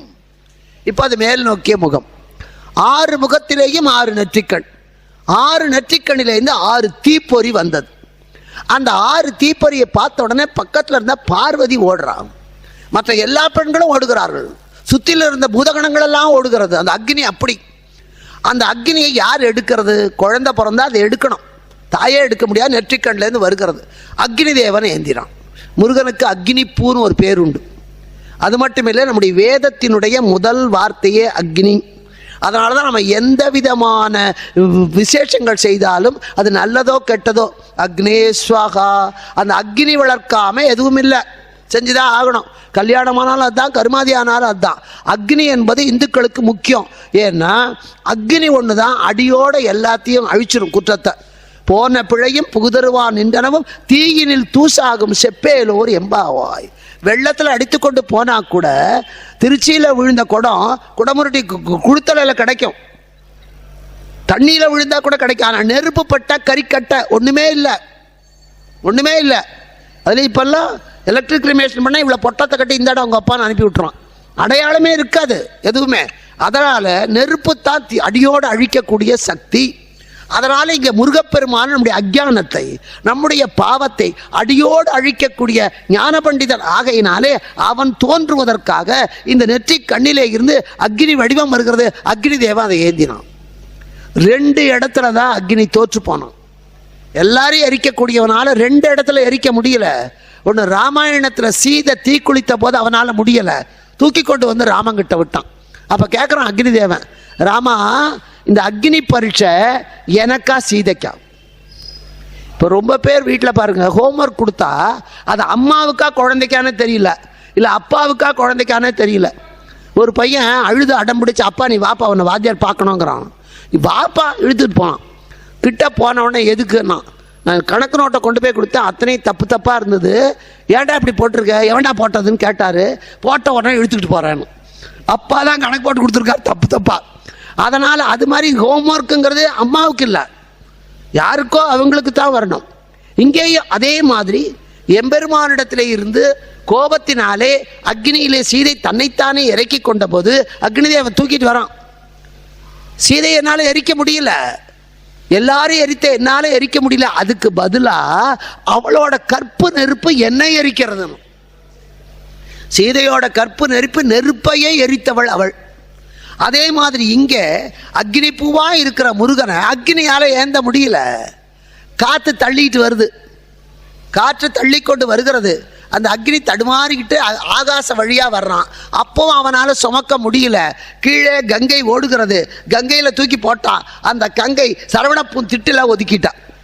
இப்போ நெருப்பு, காற்று, ஆகாயம், நீர், நிலம், இது பஞ்சபூதம். இந்த 5 இல்லாத உலகத்தில் எதுவும் இல்லை. நம்மகிட்டையும் இருக்குது, உலகத்திலையும் இருக்குது. அதனால தான் நம்ம இறந்து போன பிறகு நம்மை நெருப்பு வைத்து கொளுத்துகிற போது எல்லாம் எரியறதில்ல. நெருப்போடு போக வேண்டிய பகுதி நெருப்போடு போயிடும். அடுத்த நாள் தண்ணி விட்டு அந்த சாம்பலை கரைப்போம். மறுநாள் நீரோடு போக வேண்டியது நீரோடு, காற்றோடு போக வேண்டியது காற்றோடு, மண்ணோடு மக்க வேண்டியது மண்ணோடு, விண்ணோடு போக வேண்டியது விண்ணோடு. இப்போ கல்யாணத்துக்கு போகிறீங்க, உங்கள்கிட்ட பொருள் இல்லை, உங்கள் நாத்தனார் வீட்டில் போய் உன் சங்கிலியை கொடு, நான் கல்யாணத்துக்கு போயிட்டு வந்து தரேன். அவகிட்ட சங்கிலி. பக்கத்து வீட்டுக்காரங்க கிட்ட உங்கள் சூட்கேஸ் இருந்தால் கொடுங்க, அவள் சூட்கேஸ். எழுத்த வீட்டில் போய் எங்கள் ஃப்ளாஸ்க் இருந்தால் கொடுங்க, நான் வந்து திருப்பி கொடுத்துட்றேன். இப்படி ஒருத்தொருத்தர்கிட்ட ஒன்று வாங்கிட்டு போயிட்டீங்க. கல்யாணம் முடிஞ்சு திரும்பி வந்தால் அவங்க பொருளை அவங்கக்கிட்ட கொடுக்கணும் இல்லையா? நாம் அவங்ககிட்ட இருந்து இந்த பஞ்சபூதத்தை வாங்கிட்டு வந்திருக்கோம். இருக்கிறது தானே கொடுக்க முடியும். அவன் பஞ்சபூதத்தினால ஆனவன். அதனால தான் பஞ்சபூத க்ஷேத்திரமே இருக்குது. நிலம், நீர், காற்று, ஆகாயம் எல்லாத்தினையே நான் அன்றைக்கே சொன்னேன். அப்போது அந்த பஞ்சபூத சேர்க்கையோடு வந்த நாம் போகிற போது அது அவங்ககிட்ட கொடுக்கணும். நமக்கு வாங்கினதை கொடுக்குற புத்தியே நமக்கு கிடையாது. அவனே எடுத்துக்கிறான், இறைவனே எடுத்துக்கிறான். மண்ணோடு மக்க வைத்து நீரோடு கரைக்க வைத்து எடுத்துக்கொண்டு விடுக்கிறான். இப்போது அந்த பஞ்சபூதத்தால் ஆன நம்மளை காப்பாற்ற வர்றவன அந்த பஞ்சபூதத்தோடு இருக்கணும். ஒரு மனுஷ குழந்தை அழுகிறது, அதுக்கு பால் கொடுக்க யார் வரணும்? ஒரு மனுஷ பெண் வந்தால் தான் மனுஷ குழந்தை பால் கொடுக்கும். இன்னொரு பன்றி குட்டி அழுகிறது, தாய் செத்து போச்சு. அப்போ அந்த பன்றி குட்டிக்கு தாய் பன்றி வந்தால் தான் அது பால் குடிக்கும். ஒரு மனுஷ பொண்ணு போய் குடிக்க நினைச்சா கூட அது குடிக்காது. அதனால தான் திருவிளையாடல் புராணத்தில் தாய் இறந்து போன பன்றி குட்டிக்கு பால் கொடுக்க சிவபெருமானே பன்றியாக வந்தான். பன்றிக்கு பால் கொடுத்த படலம்னே ஒன்று உண்டு. அதனால் இங்கேயும் இன்னும் விளக்கம் சொல்கிறேன். தீபாவளி 15,000 ரூபாய்க்கு 3 நாள் சத்தியாகிரகம் பண்ணி பட்டுப்படவை வாங்கி கட்டிக்கிட்டு இருக்கிறீங்க. கட்டிக்கிறதுக்கு முன்னே என்ன பண்ணுவோம்? வீட்டுக்காரரை முதல்ல குளிக்க சொல்லி அவருக்கு எல்லாத்தையும் ட்ரெஸ் எல்லாம் எடுத்து கொடுத்துட்டு போங்க, போய் கடையில் போய் கொஞ்சம் தேங்காயும் பச்சை மிளகாயும் வாங்கிட்டு வாங்க, அவரை அனுப்பி விட்ற வேண்டியது சட்னிக்கு. அடுத்தது குழந்தைகளை குளிப்பாட்டி அதுக்கு எல்லா ட்ரெஸ்ஸும் போட்டு அதுங்களெல்லாம் அனுப்பிட்டு தான் நாம் ட்ரெஸ் பண்ணிப்போம். ஏன்னா நாம் ட்ரெஸ் பண்ணிட்டு குழந்தைய பண்ணால் அழுக்காக போயிடும். இப்போ குழந்தை ஒரு 3 வயசு குழந்தை, அந்த குழந்தைக்கு நல்ல புது சட்டையெல்லாம் போட்டு தலைவாரி பொட்டு வச்சு கண்ணாணி போய் பக்கத்து மாமா கூட போய் பட்டாசு விட்றான்னு அனுப்பியாச்சு. குழந்தை வெளியே ஓடி போச்சு. நாம் அதுக்கப்புறம் இந்த 15,000 பட்டுப்படை வச்சு இந்த ஃப்ளீட் சரியாக இருக்கா, இந்த ஃப்ளீட் சரியாக இருக்கா பார்த்துக்கிட்டு நிற்கிறோம். வெளியே போன குழந்தை நேற்று பேஞ்ச மழையில் வாசலில் சேராக இருக்குது, ஒரு 4 வீடு தள்ளி. குழந்தை குடுகுடுன்னு ஓடும்போது சேத்துல விழுந்துடுது. உடனே 4வது வீட்டு பையன் ஓடி வரான், அக்கா உங்கள் செந்தில் வந்து சேத்துல விழுந்துட்டான். அப்போ அந்த அம்மா என்ன பண்ணுவா? அவள் குழந்தை ஐயோ சேத்துல விழுந்துட்டான், நான் சின்ன குழந்தைய ஓடுவா. அப்போ இருடா வர பட்டுப்படவை இப்போ தான் கட்டியிருக்கேன், அவுத்து வச்சுட்டு வரேன்னா அவள் தாயில் பேய் ஓடுவா. பட்டுப்படவையா பாப்பா, பிள்ளையத்தான் பாப்பா, ஓடுவா. ஓடி எப்படி எடுப்பா? குழந்தை சேத்துல விழுந்தா இவ புடவையை கூட தூக்க மறந்துடுவா. ஓட்டமாக ஓடி போய் புடவை சேத்துல பட்டாலும் சரி, இவ காலில் சேறு பட்டாலும் சரி, இவ வழிக்கு விழுந்தாலும் சரி, குழந்தைய எடுத்து மாரோடு அணைச்சிக்குவோம். கிணத்துல விழுந்தவங்களை தூக்கணும்னா நாமளும் கிணத்துல குதிச்சு தான் ஆகணும். அது மாதிரி பஞ்சபூத சேர்க்கையோடு இருக்கிற நம்மை காப்பாற்ற முருகன் மட்டும்தான் பஞ்சபூத சேர்க்கையோடு வந்தான். அக்னி, காற்று, ஆகாயம், நீர், நெருப்பு, பஞ்சபூத சேர்க்கையோடு குழந்தையை காப்பாற்ற, பஞ்சபூத குழந்தையாகி நம்மளை காப்பாற்ற பஞ்சபூதத்தோடு முருகன் வந்து அங்கே தோன்றுகிறான். அப்போ அந்த சரவண பூந்திட்டிலே ஒதுக்குகிறான். அது 6 பிரிவாக 6 தாமரையிலே 6 குழந்தை. பிஞ்சு முகம் ஒன்று, தந்தையை ஞானத்தால் விஞ்சு முகம் ஒன்று. இது எந்த பாட்டிலும் இல்லை, நான் மட்டும் தான் சொல்கிறேன். பிஞ்சு முகம் ஒன்று, தந்தையே ஞானத்தால் விஞ்சு முகம் ஒன்று, அடியவர்கள் துயர் தீர்க்கும் தஞ்சமுகம் ஒன்று, அன்புருக வேல்வாங்கும் கஞ்சமுகம் ஒன்று, மாறுபடு சூரரும் துஞ்சு முகம் ஒன்று, மான்மகளாம் வள்ளியை கொஞ்சு முகம் ஒன்று, ஏறுமையில் ஏறி விளையாடு முகம் ஒன்று, ஈஸ்வருடன் ஞான மொழி பேசு முகம் ஒன்று, கூறுமடி யார்கள் வினை தீர்த்த முகம் ஒன்று, குன்றுருவ வேல்வாங்கி நின்ற முகம் ஒன்று, மாறுபடு சூரரை வதைத்த முகம் ஒன்று, வள்ளியை மனம் உடர வந்த முகம் ஒன்று, 6 முகமான பொருள் நீயோடுள்ள வேண்டும். அந்த பேரில் அமர்ந்த பெருமாளேன்னா உங்கள் புருஷன் பேர் அருணாச்சலம். அதனால் ஆதி அருணாச்சலம் அமர்ந்த பெருமாளேன்னு பாடலை, ஆதி அந்த மலை அமர்ந்த பெருமாளேன்னா பேர சொல்ல. அது மாதிரி இந்த 6 முகத்தோடு குழந்தை எதுக்காக? கார்த்திகை நட்சத்திரங்கள் 6 பேர். அந்த 6 பேர் இறைவனையே கொஞ்சணும்னு ஆசைப்பட்டார். அவர்களுடைய ஆசை உண்மையான பக்தியை தீர்ப்பதற்காக. ஒரே குழந்தை இருந்தால் ஆளுக்கு கொஞ்சம் பிடிச்சி இழுத்தா பிச்சுக்கும். சில வீட்டில் அபூர்வமாக ஒரு குழந்தை பிறந்திருக்கான், மாமன் பிடிச்சி இழுப்பான், அம்மா அப்பா தங்க கொடுக்க மாட்டேம்மாங்க. இது 6ஆக பிரிச்சுட்டு ஆளுக்கு ஒன்று எடுத்துக்கோ, தீர்ந்து போச்சு. 6 குழந்தை 6. முருகனை போல் நான் முதல் நாளே சொன்னேன், நன்றியை கற்றுக் கொடுப்பதற்காக வந்ததுதான் கந்தபுராணம். நன்றி மறந்தவன் அழிக்கப்படுவான் என்பதுதான் சூரசம்ஹாரம். இதை சொல்கிறோம். அப்பனே சிகரெட் பிடிச்சிக்கிட்டு பையனை பிடிக்காது என்ன நியாயமா? அது மாதிரி முருகரே நன்றி இல்லாமல் இருந்து மற்றவனெல்லாம் நன்றியோட இருடான நியாயமா? இல்லையே. இங்கே முருகனே முதல் பிறந்த உடனே நன்றியை காட்டுறான். இந்த 6 கார்த்திகை பெண்களும் அவனை சீராட்டிய காரணத்தினாலே அந்த நன்றியை மறக்காம ஒவ்வொரு கிருத்திகை மட்டுமல்லாமல் எனக்குரியது கொண்டாடுங்கள் முருக பக்தர்கள், கிருத்திகை விரதம் இரு என்று அந்த கார்த்திகை பெண்களுக்காக மாதந்தோறும் வருகிற கிருத்திகை. அதை தவிர ஆடி கிருத்திகை, தை கிருத்திகை விசேஷம் எல்லாத்தையும் விட பெருங்கார்த்திகை. பார்வதியை காட்டிலும் கார்த்திகை பெண்கள் பாலூட்டிய காரணம் பெத்த பாசத்தை காட்டிலும் வளர்த்த பாசம் பெருசு. அதுதான் முருகன் முதல்ல கற்றுக் கொடுத்தது. நம்ம ஓரகத்திக்கு குழந்தை இருக்காமல் இல்லாமல் இருக்கலாம், பக்கத்து வீட்டுக்காரிக்கு குழந்தை இல்லாமல் இருக்கலாம், அல்லது நம்ம நாத்தனாருக்கு குழந்தை இல்லாமல் இருக்கலாம். நமக்கு குழந்தை பிறந்தா அவங்க கையில் கொடுக்க மாட்டாங்க. அவள் பிள்ளை இல்லை, அவகிட்ட கொடுத்தா பொறாம, அவகிட்ட தான் கொடுக்கணும். யாருக்கு குழந்தை இல்லையோ அவள் கையில் குழந்தையை கொடுங்க, அவள் ஆசையாக அணைச்சிக்குவா. ஐயோ ஆயுசோடு இருக்கணும்டாப்பா. அவளுக்கு தான் அந்த அருமை தெரியும். இல்லாதவங்களுக்கு தான் இருப்பதோட அருமை தெரியும், இருக்கிறவங்களுக்கு தெரியும். ஒரு உதாரணம் சொல்கிறேன். வீட்டில் தீபாவளிக்கு லட்டு பிடிச்சிருக்கீங்க, 100 லட்டு. 100 லட்டு பிடிச்சாச்சே, வந்த ஸ்வீட்டு எல்லாம் இருக்குது. இஷ்டத்தை கொடுப்பீங்க குழந்தைங்களுக்கு. கேட்குறது தான் நிறையா இருக்க, இந்தாடா முழுசாக இந்த கைக்கு ஒன்று அந்த கைக்கு ஒன்று. அது முதல் தடவை திங்கும். தீபாவளிக்கு காலையில் கொடுத்தோன்னே பாதி லட்டு லபக்கு லபக்குன்னு திங்கும். சாயந்தரம் மறுபடியும் கொடுத்து பாருங்கள், 1/4 லட்டு தின்னுட்டு அங்கே வச்சுட்டு போயிடும். அதுக்கப்புறம் பாருங்கள் வாசலில் கொஞ்சம் கிடக்கும், நாய்க்கு போடும். ஏன்னா ஏராளமாக இருக்குது. திருப்பதிக்கு பக்கத்து வீட்டுக்காரன் போயிட்டு 200 லட்டை கொண்டு வந்து கொடுப்பான். அது திருப்பதியில் வாங்கினானா எங்கே வாங்கினானா தெரியாது, லட்டு பிரசாதம். அந்த 200 லட்டை நம்ம எல்லாருக்கும் கொடுத்தோம்னா கீழே ஒரு துணுக்கு விழுந்தா கூட பொறுக்கி திம்போம். ஏன்னா அவ்வளோதானே இருக்கு. கொஞ்சமாக இருக்கும்போது அருமை தெரியும், நிறையா இருந்தால் தெரியாது. இல்லாதவனுக்குத்தான் அதனுடைய அருமை தெரியும். பசியோடு இருக்கிறவனுக்கு தான் சோத்தோட அருமை தெரியும். ஏழை பசிக்கு சோறு இல்லையேன்னு அழறான், பணக்காரன் சோறு திங்கிறதுக்கு பசி இல்லையேன்னு அழறான்.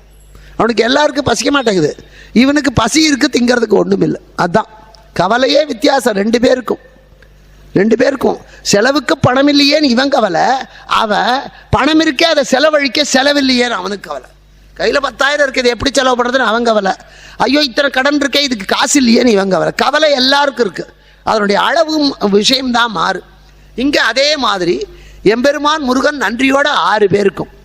ஆனால் இன்னைக்கு நம்ம சமூகத்தில் என்னெல்லாம் நடக்கிறதோ அது அத்தனையுமே நம்முடைய ஆன்மீகத்தில் ஆரம்பத்திலேயே இருக்குது. இன்னைக்கு ஒருத்தன் சாதிக்கணும்னா, ஜெயிக்கணும்னா, சீட்டில் போய் உட்காரணும்னா கூட்டணி இருந்தால் தான் வெற்றி பெற முடியும் என்பது எல்லாருக்கும் தெரியும். அப்புறம் கலைஞ்சாலும் அப்புறம் இது இங்கேருந்து அங்கே சேர, அங்கே ஆள தனியாக இருக்கு. கூட்டணி முதல் கூட்டணி நரசிம்ம அவதாரம். அவர் தான் கூட்டணி, பறவை விலங்கு எல்லாத்தையும் சேர்த்துக்கிட்டார். அதை விட மிகப்பெரிய கூட்டணி முருகப்பெருமான் தான். கூட்டணியாக இருந்து தனித்து ஜெயிச்சவன் தான் முருகப்பெருமான். கூட்டணியாக மாறி தனித்து ஜெயித்தவன். கடைசி வரைக்கும் முதல்ல கூட்டணி ஆகிட்டான், அப்புறம் தனியாக தான் நின்னவன். இந்த உதாரணமாக அங்கேருந்து வந்தது தான். 6 குழந்தை தனியாக இருக்குது, தனித்து நிற்கிறவன். இந்த 5 விரல் இப்படி தனியாக இருந்தால் எதையுமே பிடிக்க முடியாது.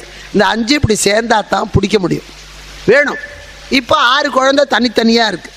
இறைவன் அழைத்து அருவமும் உருவமும் ஆகி அநாதியாய் பலவாய் நின்ற பிரம்மமாய் நின்ற ஜோதி பிழம்பதோர் மேனியாகி கருணை கூர் முகங்கள் 6 கரங்கள் 12 கொண்டு ஒரு தனி முருகன் வந்து ஆங்கு உதித்தனன் உலகம் முய்ய. அருவமும் அவன்தான், அவன் புதுசாக வரல.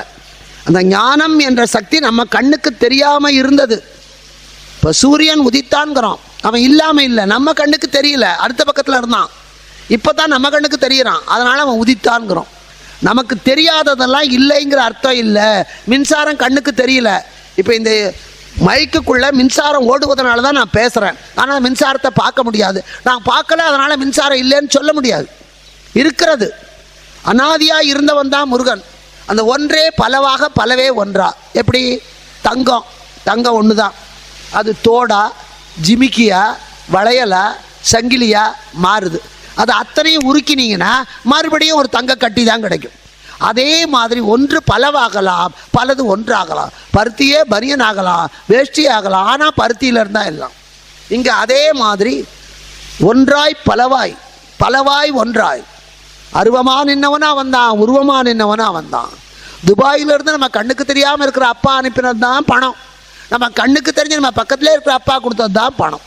உருவமும் இவன் தான், அருவமும் அவன் தான். அதனால் அருவமும் உருவமும் ஆகி அனாதியாய். இன்னைக்கு தோன்றினதில்லை, உலகம் தோன்றுவதற்கு முன்னாலேயே இறை சக்தி இருந்தது. அனாதியாய் பலவாய் ஒன்றாய் பிரம்மமாய் நின்ற ஜோதி பிழம்பு. அக்னி இருக்கே, அது பல கிளையாகவும் வரலாம், எல்லாம் சேர்ந்தும் வரலாம். ஒன்றுல இருந்தால் அக்னி கிளை. பலவாய் ஒன்றாய் நின்ற ஜோதி பிழம்பு நமக்காக கருணை கூர் முகங்கள் 6ஓட கரங்கள் 12ஓட. எல்லாருக்கும் வாரி கொடுக்கணுமே, 2 கை பத்தாதே. 12 கை இருந்தால் எக்ஸிபிஷன்லாம் வைக்கணும். ஆனால் காலையில் 8 மணி தாய்மார்களுக்கு சொல்கிறேன்.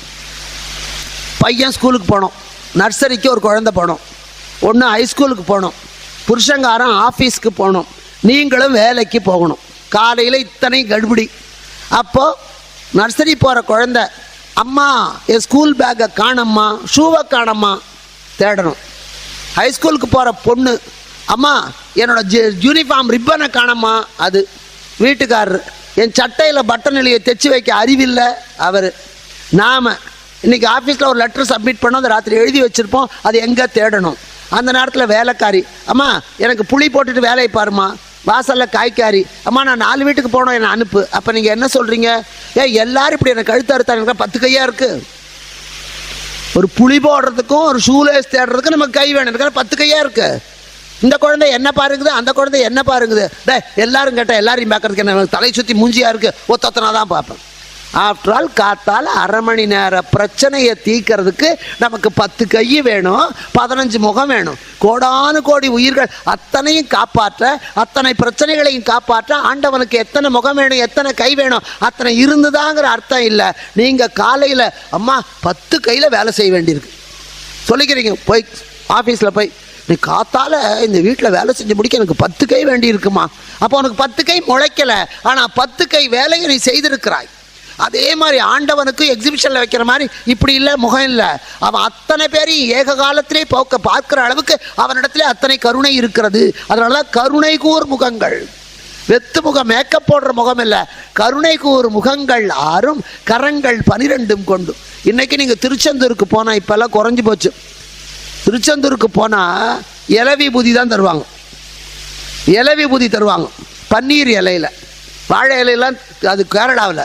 திருச்செந்தூரில் பன்னீர் இலையில் விபூதி தருவாங்க. ஏன் தெரியுமா? பன்னீர் இலையில் மட்டும்தான் இந்த பக்கம் 6 நரம்பு, இந்த பக்கம் 6 நரம்பு இருக்கும், 12 நரம்பு. அந்த பன்னீர் இலையில் விபூதி கொடுக்கும்போது 12 திருக்கரத்தால் ஆண்டவன் கொடுக்குற மாதிரி அர்த்தம். அதனால தான் திருச்செந்தூரில் பன்னீர் இலை விபூதி. ஒவ்வொன்றுக்கும் அர்த்தம் இருக்குது. அது தெரிஞ்சுக்காம ஏன் பன்னீர் இலையில் கொடுக்குறாங்க, ஏன் வாழை இலையில் கொடுக்கப்படாதா, ஏன் ஆளுக்கு ஒரு எவர்சல் பிளேட்டில் கொடுக்கப்படாது? பைத்தியக்கார்த்தம். அர்த்தமில்லாத எந்த ஒரு சாஸ்திரமோ சம்பிரதாயமோ நம்முடைய இந்து மதத்திலே கிடையாது. நமக்கு புரியாத காரணத்தினாலே அதை பொய்ன்னு சொல்றது தப்பு. இப்போ 12 கரம் 18, அதனால தான் தமிழறியும் பெருமான் முருகனுக்கு பேர். நம்முடைய தமிழிலே 12 உயிரெழுத்து, 18 மெய்யெழுத்து. முருகப்பெருமானுக்கு 12 உயிரெழுத்து, 12 கை, 18 மெய்யெழுத்துக்கு 18 கண்கள். ஒவ்வொரு இனம், வல்லினம் 6, மெல்லினம் 6, இடையினம் 6, கசட தபர ஞகன நமன எரல வளல. அவனுக்கு 6 முகம், இனத்தை காட்டுவதற்கு 6 முகம். ஆயுத எழுத்து அக்கு, அவங்கிட்ட இருக்க ஒரே ஆயுதம் வேல். முருகப்பெருமானுக்கு 18 திருக்கண்கள் ரொம்ப விசேஷம். ஏன்னா 18 என்பது இந்து மதத்தில் ரொம்ப விசேஷம். சாஸ்தாவோட படி 18, புராணங்கள் 18, குருட்சேத்திர யுத்தம் 18, சாஸ்திரங்கள் 18 சாஸ்திரங்கள். 18 என்பது அவ்வளோ விசேஷமான ஒரு வார்த்தை, சொல்லிகிட்டே போகலாம் ஒரு நாள் முழுக்க. அப்போது அப்பேற்பட்ட அந்த கந்தப்பெருமான், அந்த முருகு என்பது 3 இனமும் இருக்கும், வல்லினமும் இருக்கும், மெல்லினமும் இருக்கும், இடையினம் இருக்கும். மா என்பது ஞகன நமன மெல்லினம், ரு ரா எரல வளல இடையினம், கா கசட தபர வல்லினம். தமிழில் இருக்கக்கூடிய 3 இனத்தில் ஒவ்வொரு எழுத்தை சேர்த்து எடுத்து ஆயுத எழுத்தை கையில் கொடுத்தா. அதனால தான் தமிழுக்குரிய இலக்கணம் கந்தனுக்கும் உரியது. ஆகையினால தான் அவன் தமிழறியும் பெருமா, முதலிலே தோன்றிய வழிபாட்டுக்குரியவன். ஆதி காலத்திலே குன்றிலே இருந்த போதே முருகனை வழிபட்டார். மலையிலே இருந்த மயில் அவனுக்கு வாகனமாச்சு. அந்த ஆதிவாசிகள் உபயோகித்த ஆயுதமே அவனுக்கு வேலாயுதமாக மாறியது. அவனுடைய குலத்திலே பிறந்த பெண்ணே அவனுக்கு மனைவியான தமிழறியும் பெருமானாக வந்து பிறக்கிறான். அப்போ சிவபெருமான் பார்வதியை கூப்பிடுறார். உமையவளே, சரவண பொய்கையிலே 6 குழந்தை இருக்கிறது, அது உன்னோட குழந்தை தான், உன் நெற்றிக்கண்ணிலேருந்து பிறந்தது தான். இப்போ வாடகை தாய்னு ஒன்று இருக்குது, இந்த புதுசாக கண்டுபிடிச்சிருக்கான். ஒரு பெண்ணுக்கு கர்ப்பப்பை சின்னதாக இருக்கும், அவளால் குழந்தை பெற்றுக்கொள்ள முடியாது, குழந்தை தரிக்க முடியும். அப்போ இன்னைக்கு விஞ்ஞானம் என்ன பண்ணியிருக்கு, அவ வயிற்றில் அந்த கருவை போட்டு அந்த கருவை எடுத்து வேற ஒரு பெண் வயிற்றில் செலுத்தி இவ குழந்தைய அவ சுமக்கிறா. ஆனால் இவ குழந்தை தான், கரு இவளோட தான். வீடு லோகநாதன் சார்து, நான் குடியிருக்கேன், அவ்வளோதான். வீடு அவரோட தான். அதே மாதிரி தான் பார்வதியோட வந்தான் முருகன் நெற்றிக்கண்ணிலேருந்து. ஆனால் வாடகை தாய் தான், முதல் வாடகை தாயே கார்த்திகை பெண்கள் தான். எதையும் நம்ம புதுசாகவே கண்டுபிடிக்கல. டெஸ்ட் டியூப் பேபி துரியோதனன் பானையில் வளர்ந்தான். கரு செதஞ்சு போன போது அள்ளி போடுறார் வியாசர். பானையில் போட்டோன்னா அவன் பானையில் வளர்ந்தவன். அதனால தான் அவனுக்கு தாய்ப்பாசம் இல்லை, நாய்ப்பாசம் தான் இருந்தது. இன்றைக்கி டெஸ்ட் டியூப் பேபி முதல்ல வந்தது அங்கே தான். இன்றைக்கி செத்து போயிட்டா அவனை என்ன பண்ணுறான், ஒரு பெட்டியில் வைக்கிறான் சொந்தக்காரன் வர்ற வரைக்கும். முதல்ல இறந்தவன் உடலை கெடாமல் ஒரு நாள் நாமெல்லாம் 2 நாள் தான், 14 நாட்கள் தசரத உடம்பை தான் வச்சுருந்தான் அந்த காலத்திலேயே. அப்போவே கண்டுபிடிச்சிட்டான். சொந்தக்காரன் வர்ற வரைக்கும், பரதன் வர்ற வரைக்கும், அவன் வர்றதுக்கு 14 நாள் தைலத்தில் போட்டு வைத்திருந்தார். ஒன்றும் புதுசே கிடையாது எல்லாமே. அதனால் இங்கேயும் இந்த கந்தனை போய் நீ பயந்தான் தன்னை எடுத்து வா. உமையவள் போறா, பார்க்கிறா தாய்ப்பாசம், வாரி எடுத்தா.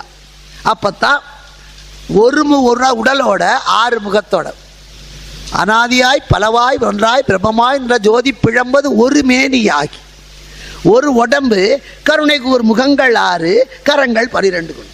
இப்போ நம்ம வாரி எடுக்கிற போது தலையை பிடிச்சி தூக்க மாட்டோம், குழந்தைய இடுப்பில் தான் பிடிச்சி தூக்குவோம். அப்போ அந்த இடுப்பு பகுதி ஒன்றா சேர்ந்துடுது, எல்லாமே சேர்ந்து ஒரு உடம்பு. கை 6 இருக்கிறது அப்படியே 12 கையும் இருக்குது, 6 முகத்திலே 12 கண்கள் 6 முகம். அப்போது அந்த குழந்தைக்கு தாய்ப்பால் கொடுக்கணும். ஒன்று ஞாபகம் வச்சுக்கோங்க, இன்றைக்கி உலகத்தில் தான் வயிற்றிலே சுமந்து பெத்தெடுத்த குழந்தைக்கு ஒரு பெண் பால் கொடுத்தால் உலகம் தப்பாக நினைக்காது. யாரோ பெத்த குழந்தை அல்லது தெருவில் கிடக்கிற குழந்தை, இந்த குழந்தைக்கு பால் கொடுக்கலாம் ஃபீடிங் பாட்டில். இவை எடுத்து நேரடியாக தாய்ப்பாலை கொடுத்தா புருஷனே கேட்பான், உனக்கு என்னடி அவ்வளோ வைக்கிற? அவ குழந்தை அழுதா பால் சுரக்கும், தப்பு. அதனால தான் ஞானசம்பந்தர் அழுத போது கூட உமையவள் உடனே பால் கொடுக்கல. அவரே பாடினார், பால் நினைந்தூட்டும் தாயினும் சால பறிந்து. குழந்தை அழுதா தாய் கொடுக்கணும் பாலை, ஆனால் உமையவள் கொடுக்கல. அப்போ சிவபெருமான் சொல்றா, போய் கொடு. ஏன்னா புருஷன் அனுமதி இல்லாம தாம் பெறாத குழந்தைக்கு பால் கொடுத்தா புருஷனே சந்தேகப்படுவான். அதுக்கும் உனக்கு என்ன தொடர்பு? எவ்வளவு பெரிய பின்னாடி நம்ம பண்ண போற அக்கிரமத்துக்கெல்லாம் முன்னாடியே விளக்கம் கொடுத்திருப்பதுதான் இந்து மதம். இங்கேயும் பார்வதி முருகப்பெருமானுக்கு நேரடியா பாலை கொடுக்கல, தாய்ப்பாலைத்தான் கொடுத்தா, ஆனா நேரடியா கொடுக்கல. அப்போ பரமபோதமாய் தன் கொங்கையில் விளர் ஆதியாய் அமலமாய் பரமபோதமாய், அது சாதாரண பால் இல்லை, ஞானப்பால். இன்னைக்கு உலகத்துல தாய்ப்பாலுக்கு இணையான மருந்து கிடையாது. 5 வயசு வரைக்கும் தாய்ப்பால் குடிச்ச குழந்தை மகாவலிவோட இருப்பான், புத்திசாலியா இருப்பான். கடப்பால் கொடுத்தா இருக்காது. ஞானசம்பந்தருக்கு அந்த பால் கொடுத்தா தாய்ப்பால் குடிச்சான், அதனால அவர் பதிகமா பாடினார். இப்போ டப்பா பால் குடிச்சுட்டு டப்பா பாட்டா பாடுது. அதுதான் காரணம். நாம தான் வாங்கி வச்சுட்டு டப்பா பாலில் போட்டுறோம். அதை எதிர்க்கிற போதே ஓடி போடலாமா அப்புறமா ஓடி போடலாமான்னு கேள்வி கேட்குது. நாம் பண்ணுறது தான் அத்தனையும். வளர்க்கறதுலேயும் முறை இருக்குல்ல. எனக்கு தெரிஞ்சு ஒரு ஊருக்கு நிகழ்ச்சிக்கு போயிருந்தேன். அந்த வீட்டில் குழந்தை பிறந்துருது. அதை பக்கத்து ரூமில் விட்டுட்டு அந்த மருமக இங்கே எங்கேயோ வேலை செஞ்சுட்டு இருந்தா. குழந்தை வரான்னு கத்திட்டு உடனே மாமியாரே குழந்தை கத்துறான், போய் அவன் பசிக்குதோ என்னமோ பாருன்னு. இவன் உள்ளே போனான். உள்ளே போயிட்டு ஒரு 5 நிமிஷத்துக்குலாம் வெளியே வந்துட்டான். குழந்தை அழுகையை நிறுத்திடுது. நான் சொன்னேன், என்னம்மா போனேன் உடனே வந்துட்டேன், அதுக்குள்ளேயே குழந்தை என்ன அழுகி நிறுத்த என்ன பண்ணேன்னு. உள்ளே போய் பாருங்கன்னு போய் பார்த்தா சின்ன குழந்தை, ஒரு 50 நாள் தான் இருக்கும். அந்த குழந்தைக்கு 50 நாள் கூட இருக்குமான்னு தெரியல. 2 தலகாணியை வச்சு தலகாணிக்கு அடியில் ஃபீடிங் பாட்டில் வச்சு குழந்தை வாயில் வச்சுட்டு வந்துட்டான். அது பாட்டு குடிக்குது. எந்த குழந்தையும் தாயால் தானாக வளருது, குடிச்சுது. பால் தீர்ந்து போனோன்னா அது பார்த்தது பீ பீ பீ நாதஸ்வரத்தில் சத்தம் வர்ற மாதிரி காலி பாட்டில் அதுவே தள்ளி விட்டுருது. பெருமையாக சொன்னான், அவனுக்கெல்லாம் பாலெல்லாம் கொடுக்க வேண்டாங்க, அவனாக குடிச்சுக்குவான். இப்போ தெரியாது. இப்போ குழந்தை தாயினுடைய சிரமம் இல்லாமல் தானாக குடித்து வளர்கிறது என்பது இன்னைக்கு பெருமையாக இருக்கலாம். ஆனால் தாய்ப்பால் கொடுக்கிற போது குழந்தை பாலை குடிக்கிற போதே அம்மா மூஞ்சியை பார்க்கும். அது உள்ளத்தில் நினைவு வரும், இவ தான் என்னை பெத்தவர், தன்னுடைய ரத்தத்தையே எனக்கு பாலா தர்றா. இன்னைக்கு நான் நாளைக்கு வளர்ந்து பெரியவனாய் என் ரத்தத்தை உழைச்சி எங்கள் அம்மாவுக்கு கடைசி வரைக்கும் நான் கஞ்சி ஊற்றுவேன். அந்த நினைப்பு அந்த குழந்தைக்கு வரும். நீ பாட்டில் வாயில் வச்சுட்டு வந்தா அந்த குழந்தை பார்க்குது, நான் பசிக்கும் போதெல்லாம் எனக்கு உணவை கொடுத்தது இந்த பாட்டில் தான். நான் வளர்ந்து பெரியவனான பிறகு சம்பாதித்த பணம் முழுவதும் பாட்டிலுக்கே கொடுப்பேன். நான் 8ஆம் நம்பர் கடைக்கு போகிறோம். நாம எதை போடுறோம்? சொரவதையை போட்டால் துறக்க தானே முளைக்கும். முன்னெல்லாம் ஒரு பாத்திரத்தை வாங்கினா அதில் ஒட்டிக்கும். பால் காய்ச்சினா அதை தேய்க்கிறதே கஷ்டம். தோசை பார்த்தா அதை மணலில் போட்டு பெரட்டணும், தோசைக்கல்ல கஷ்டம். இப்பெல்லாம் அப்படி இல்லை, ஒட்டவே ஒட்டாது. அப்போ அந்த ஒட்டக்கூடிய பாத்திரத்திலே பிடித்து கொள்ளுகிற பாலை குடித்தவன் அந்த ஒட்டி கொண்ட சாத்தை தின்னவன் ஒட்டிக்கிட்டு இருந்தான். புருஷன் பொண்டாட்டிக்கிட்ட ஒட்டுதல் இருந்தது, அண்ணன் தம்பிக்கிட்ட ஒட்டுதல் இருந்தது, வாத்தியாருக்கு மாணவனுக்கும் இருந்தது, ஆளுகிறவனுக்கு ஆளப்படுகிறவனுக்கு எல்லாருக்கும் ஒட்டுதல் இருந்தது. இப்போ ஒட்டவே ஒட்டாது, ஒன்றும் ஒட்ட மாட்டேங்குது. அப்பனுக்கும் பிள்ளையும் ஒட்ட மாட்டேங்குது, புருஷனுக்கு பொண்டாட்டிக்கும் ஒட்ட மாட்டேங்குது எல்லாம். இப்போ அதை விட யூஸ் அண்ட் த்ரோ, பிளாஸ்டிக் டப்பா குடி எரி. இப்போ குழந்தை கரெக்டாக கற்றுக்குது. நான் படிக்கிற வரைக்கும் எங்கள் அப்பாவை யூஸ் பண்ணிப்பேன், படித்து முடித்தோன்னா அப்பாவை த்ரோ முதியோர் இல்லத்துக்கு. யார் கற்றுக் கொடுக்குறவங்க? நாம. பிஸ்கட் வாங்கிட்டு வந்தால் குழந்தை கையில் கொடுத்தா 4 பேருக்கு கொடுத்து சாப்பிடுடான்னு ஒன்று சொல்லுவாங்க. இப்போ டே பிஸ்கட் வேலை என்ன தெரியுமா, அந்த பையன் கொடுக்காத போய் உள்ளே உட்காந்துன்னு அப்போவே பையன் கணக்கு போட்டுறான். 10 ரூபாய்க்கு பிஸ்கட் வாங்கினா பக்கத்து வீட்டு பையனுக்கு கொடுக்கப்படாது.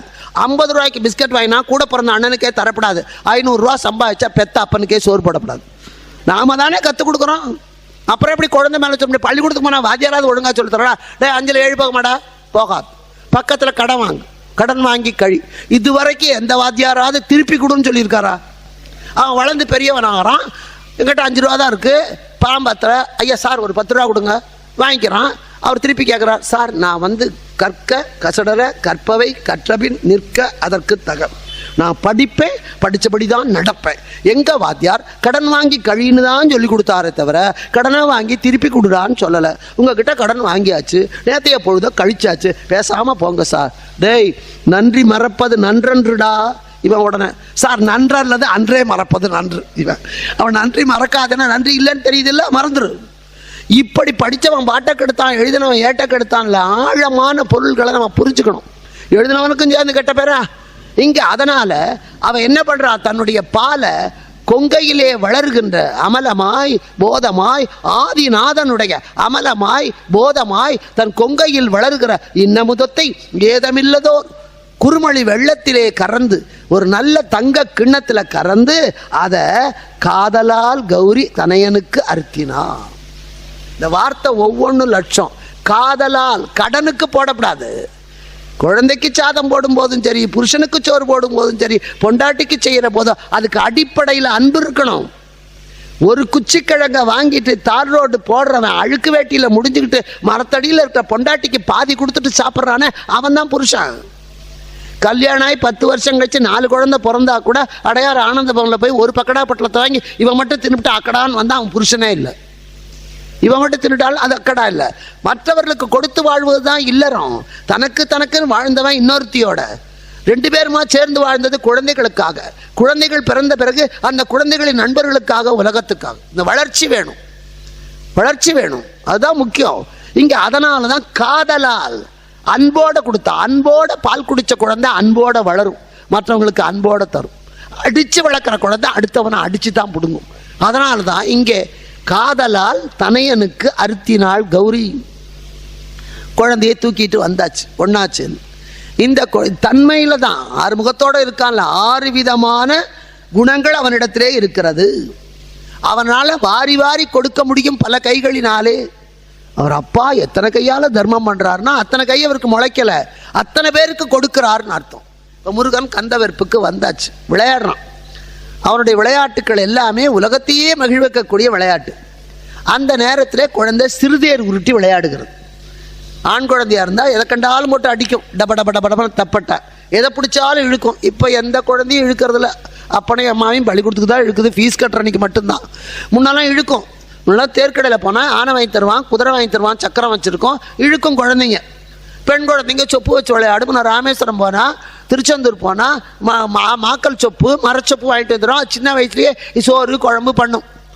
இப்போ எல்லாம் விற்று ஒன்றுமில்லை, எல்லாம் லேப்டாப். வயிற்றுக்குள்ளே இருக்கும் போதே லேப்டாப்னு அடிக்கிறது போச்சு, வெளியே வந்து லேப்டாப்னு அடிச்சுக்குது. அதனால் அதெல்லாம் தெரியலை வாழ்க்கையினுடையது. இங்கே அந்த குழந்தைக்கு தேர் உடுத்துக்கு சிறுதேர் உருட்டும் பழம். முருகன் பிள்ளைத்தமிழ் பாடியிருக்கிறார். முத்துக்குமார சுவாமி பிள்ளைத்தமிழ் வைத்தீஸ்வரன் கோயிலில் என்ன அழகாக இருக்கும். அப்படியே கூட்டிகிட்டு கொண்டு வருது குழந்தை. அப்போ பிரம்மா பார்க்க வர்றார். பார்க்க வரும்போது அதான் அழகாக சொல்லுவார். இந்த முருகன் குழந்தைன்னு சொல்கிறாங்களே, திருந்த புவனங்கள் ஈன்ற பொற்பாவை திருமுலைப்பால் அருந்தி அறுவர் கொங்கை விரும்பி கடலழ சூரழ குன்றழ விரும்பி அழும் குருந்தை குறிஞ்சி கிழவன் என்று ஓதும் குவலயமே. அலங்காரம். இவனை போய் கிழவன்னா தலைவன் அர்த்தம், பெரியவன் அர்த்தம். அப்போ சில கிராமத்துலலாம் பெருசும்பான், சில பேர் கழுடுமா, 2 ஒன்றா அர்த்தம் தான். பெரியவர், இவர் ஞானத்திலே பெரியவர். முருகப்பெருமானை போய் குறிஞ்சிமலைக்குரிய கிழவன் என் உரிமையாளன்னு சொல்லுகிறாரே, அது பச்சை குழந்தைடா. எல்லா குழந்தையும் பிறந்த உடனே குழந்தை அழும், மற்றவங்க சிரிக்கணும். குழந்தை அழுதாதான் நமக்கு சிரிப்பு வரும். குழந்தை அழுகலைன்னா அது போயிடுத்துன்னு அர்த்தம். நாம் அழுவோம். பிறந்த உடனே குழந்தை அழுகணும், சுற்றிலும் இருக்கிறவர்கள் சிரிக்கணும். நாம் சாகிற போது நாம் சிரிச்சுக்கிட்டு போனோம், நம்ம சுற்றி இருக்கிறவன் அழணும். நாம் செத்த உடனே எல்லாம் பட்டாசு வெடித்து ஜே ஜேன்னு கொண்டாடினாலும் நம்ம மகாபாவின்னு அர்த்தம். அதனால் பிறக்கும் போது அழுது கொண்டு பிற, போகும்போது அழ வைத்து விட்டு போ. புறந்தார்கண் நீர்மல்க சாகிற்பின் அச்சாக்காடு இறந்து கொள் தக்கதுடை. கர்ணன் செத்த போது அத்தனை பேர் அழுதாங்க. பாண்டவர் செத்தா கௌரவன் சிரிப்பான், கௌரவர் செத்தா பாண்டவர் பாயசம் வைப்பான். ஆனால் கர்ணன் இருந்த போது மட்டும்தான் பாண்டவர்கள் எழுதார்கள், கௌரவர்கள் எழுதார்கள். மண் அழுதது, விண் அழுதது, கிருஷ்ணனே அழுதான். கடவுளே அழுதது அந்த ஒரு இடத்துல மட்டும்தான். எந்த இடத்துலையும், எந்த புராணத்திலையும், எந்த இதிகாசத்திலையும் எந்த பக்தனுக்காகவும் கடவுள் அழல, கர்ணனுக்காக மட்டும்தான் அழுதான். மைத்து நான் முறைத்த வாய்மையை கேட்டு மலமலர் உகந்து உகந்து கைத்தல மலரால் அடைத்து கண்மலர் கருணை நீராட்டி. அப்படி நல்லவங்க நமக்காக அழுவார்கள் என்றால் அந்த சாவை பிச்சை கேட்டாது வாங்கணும். அப்படிப்பட்ட இந்த குழந்தை அழுதுதான். இந்த முருக குழந்தை அழுத போது 3 பேர் அழுதானோ. குழந்தை அழுதா எல்லாரும் சிரிக்கணும். 3 பேர் சிரித்து அழுதாரலாம். யாரு? கடல் அழ, குன்றழ, சூரழ. கிரௌஞ்ச வடிவபான் என்ற தாரகன் அழுதா, ஐயோ என் மேலே வேலறிய போற குழந்தை பிறந்துருத்தே. கடல் அழுதது. கடல் சுவர உக்ரகுமார பாண்டியனாக திருவிளையாடல் புராணத்திலே சொல்லப்பட வந்திருக்கிற முருகன் உதித்து விட்டானே, கடல் அழுதது. சூரபத்மன் அழுதான், என்னை அழிக்கக்கூடிய ஆற்றல் வாய்ந்தவன் அழுதானே. மற்ற உலகத்தில் எந்த குழந்தை பிறந்தாலும் குழந்தை மட்டும்தான் அழும். முருக குழந்தை பிறந்த போது பாவிகள் அழுதார்கள், நல்லவர்கள் சந்தோஷப்பட்டார். இப்போ அந்த உமையாள் பயந்த இளஞ்சியம், மெய்தார் அணிகுழல் வள்ளியை வேட்டவன் முத்தமிழால் வைதாரை அங்கும் வாழ வைப்பான். வெய்ய வாரணம் போல் கைதான் 20 உடையான் தலை கத்தரிக்க எய்தான் மருகனே உமையாள் பயந்த இளஞ்சியமே. அவ வாரி எடுத்தா, அவ குழந்தைன்னு தான் சொல்றான். கௌரி தனையன், சிவபாலன்னு பேர் அவனுக்கு. இந்த கார்த்திகை பெண்கள் வளர்த்ததுனால அவன் கார்த்திகேயன், சரவணத்தில் இருந்ததுனால அவன் சரவணன். அப்படி அவன் கங்கையில மிதந்து வந்ததுனால காங்கேயன், அக்னி தாங்கியதுனால அவன் அக்னி பூ. இப்படி யார் யாரெல்லாம் வந்தார்களோ அத்தனை பேருக்கு பெருமை சேர்க்கிற நன்றியோட தன் பேரை சேர்த்துக்கிட்டான். சேந்தனாய், கந்தனாய், செங்கோட்டு வெப்பனாய், செழுஞ்சுடர்வேல் வானவனாய், செந்தமிழ் நூல் விரித்தவனாய் விளங்கினவன்.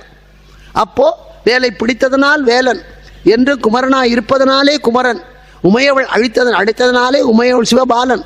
இப்போ அந்த குழந்தை தேர் உருட்டி விளையாடு. சிவபெருமானை பார்ப்பதற்காக பிரம்மதேவன் வர்றார். எப்போவுமே இந்த குழந்தைங்க தான் வாசல்ல இருக்கும், யாராவது பார்க்க வந்தா.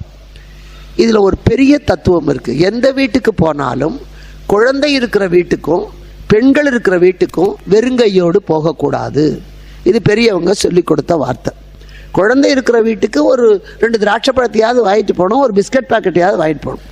பெண்கள் இருக்கிற வீட்டுக்கு ஒரு அரை முழம் பூவாவது வாங்கிட்டு போகணும். இது எதுக்கு? பையன் வாசல் விளையாடிட்டு இருப்பான், அப்பாவை பார்க்க ஒருத்தர் வந்தால் இவன் ஓடி வருவான். ஓடி வந்தோன்னு ஒரு கையைத்தான் பார்க்கும். சின்ன குழந்தை இல்லையா, நம்ம வந்தோன்னே இந்தாடா கண்ணா பிஸ்கட் கொடுத்தோன்னா அது வாசலுக்கு ஓடும். பக்கத்து வீட்டுக்கு யாரா அவங்க வீட்டுக்கு வந்திருக்கான்? ஒரு நல்ல மாமா வந்திருக்கார். இந்த 10 ரூபா பிஸ்கட் கொடுத்தீங்கன்னா அவன் தெரு முழுக்க போய் உங்களுக்கு போஸ்டர் அடித்து ஒட்டிடுவான், ரொம்ப நல்ல மாமா, ரொம்ப தங்கமான மாமா. நீங்கள் வெறுங்கையோடு போனீங்கன்னா பக்கத்து வீட்டுக்கார் யாரா வந்திருக்கா, அதுவா ஒரு கஞ்ச பிசினாரி வந்திருக்கு, நமக்கு உடனே பட்டம் கிடச்சிரும். அதே மாதிரி ஒரு முழம் மல்லிகைப்பூ வாங்கிட்டு அந்த வீட்டில் இருக்கிற பெண்கிட்ட கொடுத்தா காஃபி திக்காக வரும். அண்ணே காஃபி சாப்பிட்றீங்களாம்பா.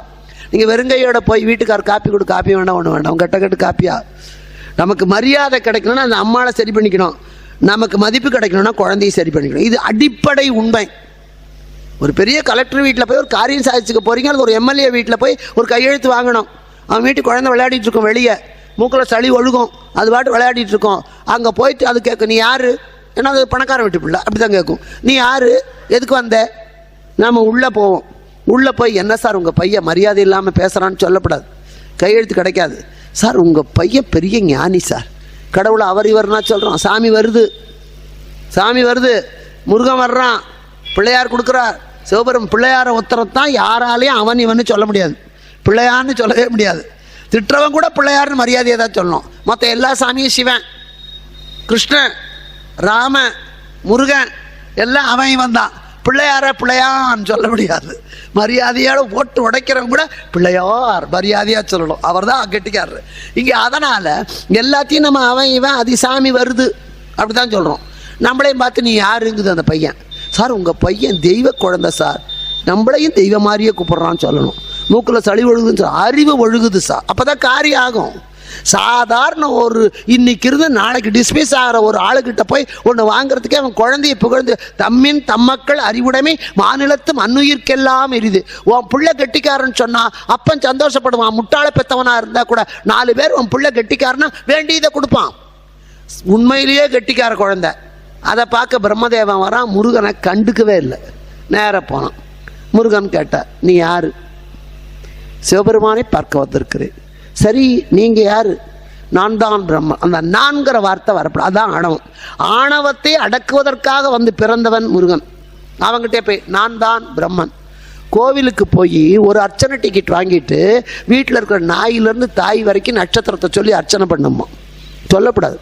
உங்கள் அப்பா கிட்ட போய் நின்றுட்டு நான் தான் ருக்மணி, நான் பிறந்த தேதி இது, என் நட்சத்திரம் இது, அவனுக்கு தெரியாது? அவன் தான் நம்மளை பெற்றவன், நம்ம பிறந்த போதே அவனுக்கு தெரியும். அவங்ககிட்ட போய் நான் தான் ராமசாமியர் பையன், நான் தான் வந்து சண்முகவேலு, என் நட்சத்திரம் மிருகசீரிஷம், சாமி தான் நமக்கு அட்ரஸ் எழுதி அனுப்புகிறான். அவங்ககிட்டயே போய் என் பேர் ருக்மணி, எனக்கு மிருகசீர நட்சத்திரம், ஆத்திரேய கோத்திரம், அர்ச்சனை பண்ணுனா பைத்தியக்காரத்தனம். கோவிலுக்கு போய் அர்ச்சனை சாமி பேருக்கு பண்ணுங்கணும். நீங்கள் கொடுத்தாலும் கூட உங்கள் பேரை இங்கேயே சொல்லிடுவார். ராமசாமி நாமியாம் பால்பாக்கியம் பெருகட்டம். இங்கேயே அங்கே போய் சொல்கிறது முழுக்க சாமி பேரில் தான். அதை நாமளே சொல்லிட்டு போகுது, ராமசாமி நாமியாம் பால்பாக்கியம் பெருகட்டம், அப்பா கொடு, தீர்ந்து போச்சே. இது எதுக்கு? சாமி பேருக்கு தான் அர்ச்சனை பண்ணோம். நான்கிறது வரக்கூடாது, நான் என்பது வரக்கூடாது. ஆடு இருக்கே உசுரோட இருக்குமே மே மேங்கும். மை என்றால் இந்தியில் நான் நான் அர்த்தம். அந்த ஆடு செத்து போச்சு, சதையெல்லாம் தின்னுவிட்டான், எலும்பெல்லாம் சூப் வச்சு குடிச்சுவிட்டான், நரம்பெல்லாம் செருப்பு தைக்க எடுத்துக்கிட்டான், கடைசியில் தோல் மிஞ்சித்து, தோலை ஒரு மிருதங்கத்துக்கு உரையா போட்டான், அடித்தான். தும் தும் தும் தும் தும்னா நீன்னு அர்த்தம். நான் உசுரோடு இருக்கிற வரைக்கும் நான் செத்து போன பிறகு ரத்தமா சதையா எலும்பா எது நான்? எதுவுமே இல்லை, எல்லாம் நீ அதை அடிக்குது. தும் தும் தும் நீ நீ நீ நான்கிற வார்த்தை வரக்கூடாது. ஆனால் வராமல் இருக்கவும் முடியாது, ரொம்ப கஷ்டம். திருப்பாவையில் நான்கிற வார்த்தை வராது, ஒரு இடத்துல வரும், நானே தான் ஆகிடுக. அது வந்து பிறர் குற்றத்தை தன் குற்றம் போல ஏற்றுக்கொள்கிற பணிவே தவிர அது ஆணவமே இல்லை. நானேயோ தவம் செய்தேன் சிவாய நமவென பெற்றேன். நாங்கள் நானா செஞ்சே இல்லை, நீ செய்ய வச்சேப்பா. நான் என்பதே இல்லை சொல்லணும். இப்போ இங்கே அதை விடவும் முடியாது. நான் என்பது ஆணவம், எனது என்பது மமகாரம். எனதை கூட விட்டுறலாம். இந்த வளையல் வேணுமா எடுத்துக்கோ, இந்த நெக்லஸ் வேணுமா எடுத்துக்கோ, என் வீடு வேணுமா எழுத்து, என்னோடதை கொடுத்துடலாம். ஆனால் நான் தான் கொடுத்தேன், அது சொல்லாமல் இருக்க முடியாது. அதை கற்றுக்கணும் இங்கே. அதனால் இவன் சொல்கிறான் நான் தான் பிரம்மன். அது ஏன் நமக்கு அந்த நான்கிற எண்ணம் வந்ததுன்னு ஒரு பையன் கேட்டான். ஃப்ரான்ஸில் கேட்டான், நம்ம ஊர் பையன் கேட்க மாட்டான். பாரிஸில் ஒரு பையன், ஏங்க எல்லாருக்கும் அந்த நான்கிறது என்ன தான் ஒதுக்கினாலும் எங்கேயாவது ஒரு இடத்துல நான் செஞ்சிட்டேங்க, நான் வர்றேங்க சொல்கிறோமில்ல, அப்போ அந்த நான் ஏங்க வருதுன்னு. டேய், வாத்தியாருக்கே 2ஆம் வாய்ப்பாடு தெரியலன்னா அவர்கிட்ட படிக்கிற பையனுக்கு எப்படி 8ஆம் வாய்ப்பாடு தெரியும்? அவனும் சைபர் தான் வாங்குவான். அதுதான் தாயை தண்ணித்துறையில் பார்த்தா மகளை வீட்டில் பார்க்க வேண்டாம். இந்த பிரம்மனுக்கே நான்கிற எண்ணம் விடலையே, அவனால் படைக்கப்பட்ட நமக்கு எங்கேருந்து போகும்? அவன் வர்ற போதே நான் எழுதித்தானே அனுப்புகிறான். 2ஆம் வாய்ப்பாடு தெரியாதவன் அவன் நான் தான் பிரம்மன்னா. உனக்கு என்ன வேலைன்னா முருகன். உலகத்தை படைப்பது எப்படி படைப்ப? வேதம் சொல்லி படைப்பேன். பிரம்மனுக்கு வேதநாயகன் ஒரு பேர் உண்டு. வேதங்கள்லாம் அவன் படித்தது, அதனால் வேதத்தை சொல்லி படைப்பேன். எங்கே சொல்லுங்க பார்க்கலான்னு. இவர் ஓம் நிறுத்து. இதுக்கு என்ன அர்த்தம்னா, இதுக்கு என்ன இந்த விளக்கத்துக்கு என்ன? நீ படித்தா போராதுரா, அர்த்தத்தை தெரிஞ்சுக்கிட்டு படி. இன்னைக்கு எல்லாம் மக்கப் பண்ணி மனப்பாடம் பண்ணி கக்கிப்பிடுது. மனப்பாடம் பண்ணலையா பிட் அடித்து எழுதிப்பிடுது. நாம் படித்ததை புரிஞ்சுக்கணும்.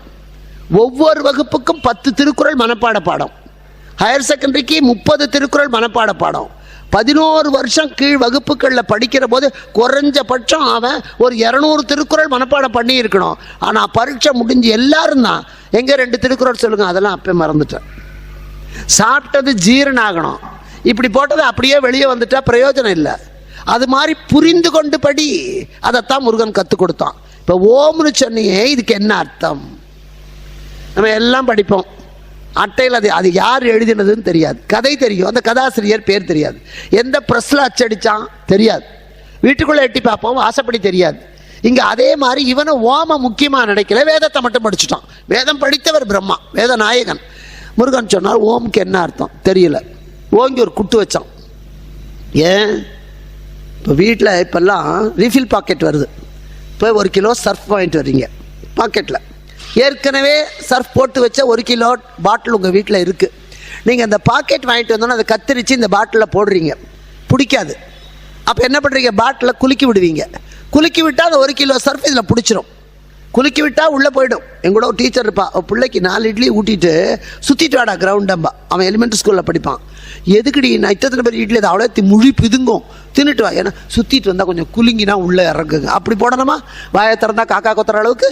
அதனால் இங்கேயும் அந்த தலையில் இப்படி குட்டுவோமே, ஆனால் நமக்கு அந்த அறிவு ஒரு குலுக்கல் வந்து சோர்ந்து கிடப்போம். யாரையாவது ஒருத்தர் நாமளே இப்படி தலையை உலுப்பிப்போம், யாராவது அசையாமல் உட்காந்தா பிடிச்ச ஒரு ஆட்டுவோம். அதனால் அந்த குலுக்கி விட்டால் அந்த அறிவு வேலை செய்யும். அந்த காலத்தில் படிக்காத பையனை குட்ட சொல்லுவான், படித்த பையனை விட்டு படிக்காத பையனுக்கு. ஏன்னா அந்த கை வழியாக அந்த அறிவு அவனுக்கு போகட்டும். இப்போல்லாம் பையன் வாத்தியாரை குட்டுறான். ஒரு வாத்தியார், டேய் இந்த விளக்கம் தெரியாதவங்களாம் எழுந்து நில்லுடான்னு, ஒத்தம் கூட எழுந்திருக்கல. கடைசியில் ஒரு பையன் எழுந்தான். ஏன்பா நீ தான் நல்ல பையன் எழுந்து. அது இல்லை சார், ரொம்ப நேரம் நீங்கள் தனியாகவே நிற்கிறீங்க, நான் துணைக்கு நின்று. தெரியாதவன் எழுந்துட்டா வாத்தியார் தெரியாமல் நிற்கிறாங்க, நான் இன்னைக்கு பையன். அது மாதிரி இங்கேயும் அந்த குலுக்குவது, அதாவது குட்டுப்பட்டாலும் மோதிர கையில், குட்டுப்பட்டாலும் மாதிர கையால் குட்டுப்படும். நம்மை விட வலியவனாலே நாம் குட்டுப்பட்டால் வலிமை வரும். 2ஆம் கிளாஸ் பையனுக்கு சந்தேகம் வந்தால் 5ஆம் கிளாஸ் பையன்கிட்ட கேட்கணும். 10ஆம் கிளாஸ் பையனுக்கு சந்தேகம் வந்து 3ஆம் கிளாஸ் பையன்கிட்ட கேட்கக்கூடாது. பையன் அப்பா கிட்ட சந்தேகம் கேட்கணும். இப்போல்லாம் அப்பா பையன்கிட்ட கேட்டுக்கிட்டு இருக்கிறாரு, ஏடா நான் தான் உங்கள் அப்பாவா, எனக்கு சந்தேகமாக இருக்கலாம் நீ நடந்துக்கிறத பார்த்தா, அந்த அளவுக்கு வந்தாச்சு. அதனால் இங்கேயும் குற்றம் குட்டிட்டு முதல்ல நீ படி, உலகத்து ஜீவன்களுக்கு சொல்லிக் கொடுக்க. இப்பெல்லாம் ஆசிரியருக்கு ரெஃப்ரெஷர் கோர்ஸ்னு ஒன்று உண்டு, படியடை பயிற்சி. இடையில புதுசாக ஏதாவது ஒரு சிலபஸ் சொன்னால் ஒரு 6 வாரம் தட்டத்துக்கு போய் உட்காந்து டிஏடியை வாங்கிட்டு வந்துடணும். அதனால் அதை ரெஃப்ரெஷர் கோர்ஸ் குடித்தவனும் முருகன் தான். நீ முதல்ல போய் படிடா. எங்கே படிக்கிறது, அமைதியாக சிறைக்குள்ளே தடினோம். அந்த காலத்துல எல்லாம் சிறைச்சாலை தவச்சாலையாக இருந்தது. அதனால தான் கண்ணபெருமான் பிறந்தது சிறைச்சாலை. உலக சரித்திரம் எழுதியதும் நேரு சிறைச்சாலையிலே. மிகப்பெரிய சிலப்பதிகார உரை எழுதிய மாப்போசி ஜெயிலெல்லாம் எழுதினார். வலிமைக்கு மார்க்கத்தை எழுதிய நம்முடைய செக்கிழத்த செம்மல் சிதம்பரனார் அங்கே தான் எழுதினார். சிறையிலே இருந்து பல காவியங்கள் பிறந்தது, பல ஞானங்கள் பிறந்தது. இன்னைக்கு சிறையிலே இருந்து பல எம்எல்ஏக்கள் பிறக்கிறார்கள், சிறையிலே இருந்து பல கவுன்சிலர்கள் பிறக்கிறார்கள். அல்ல,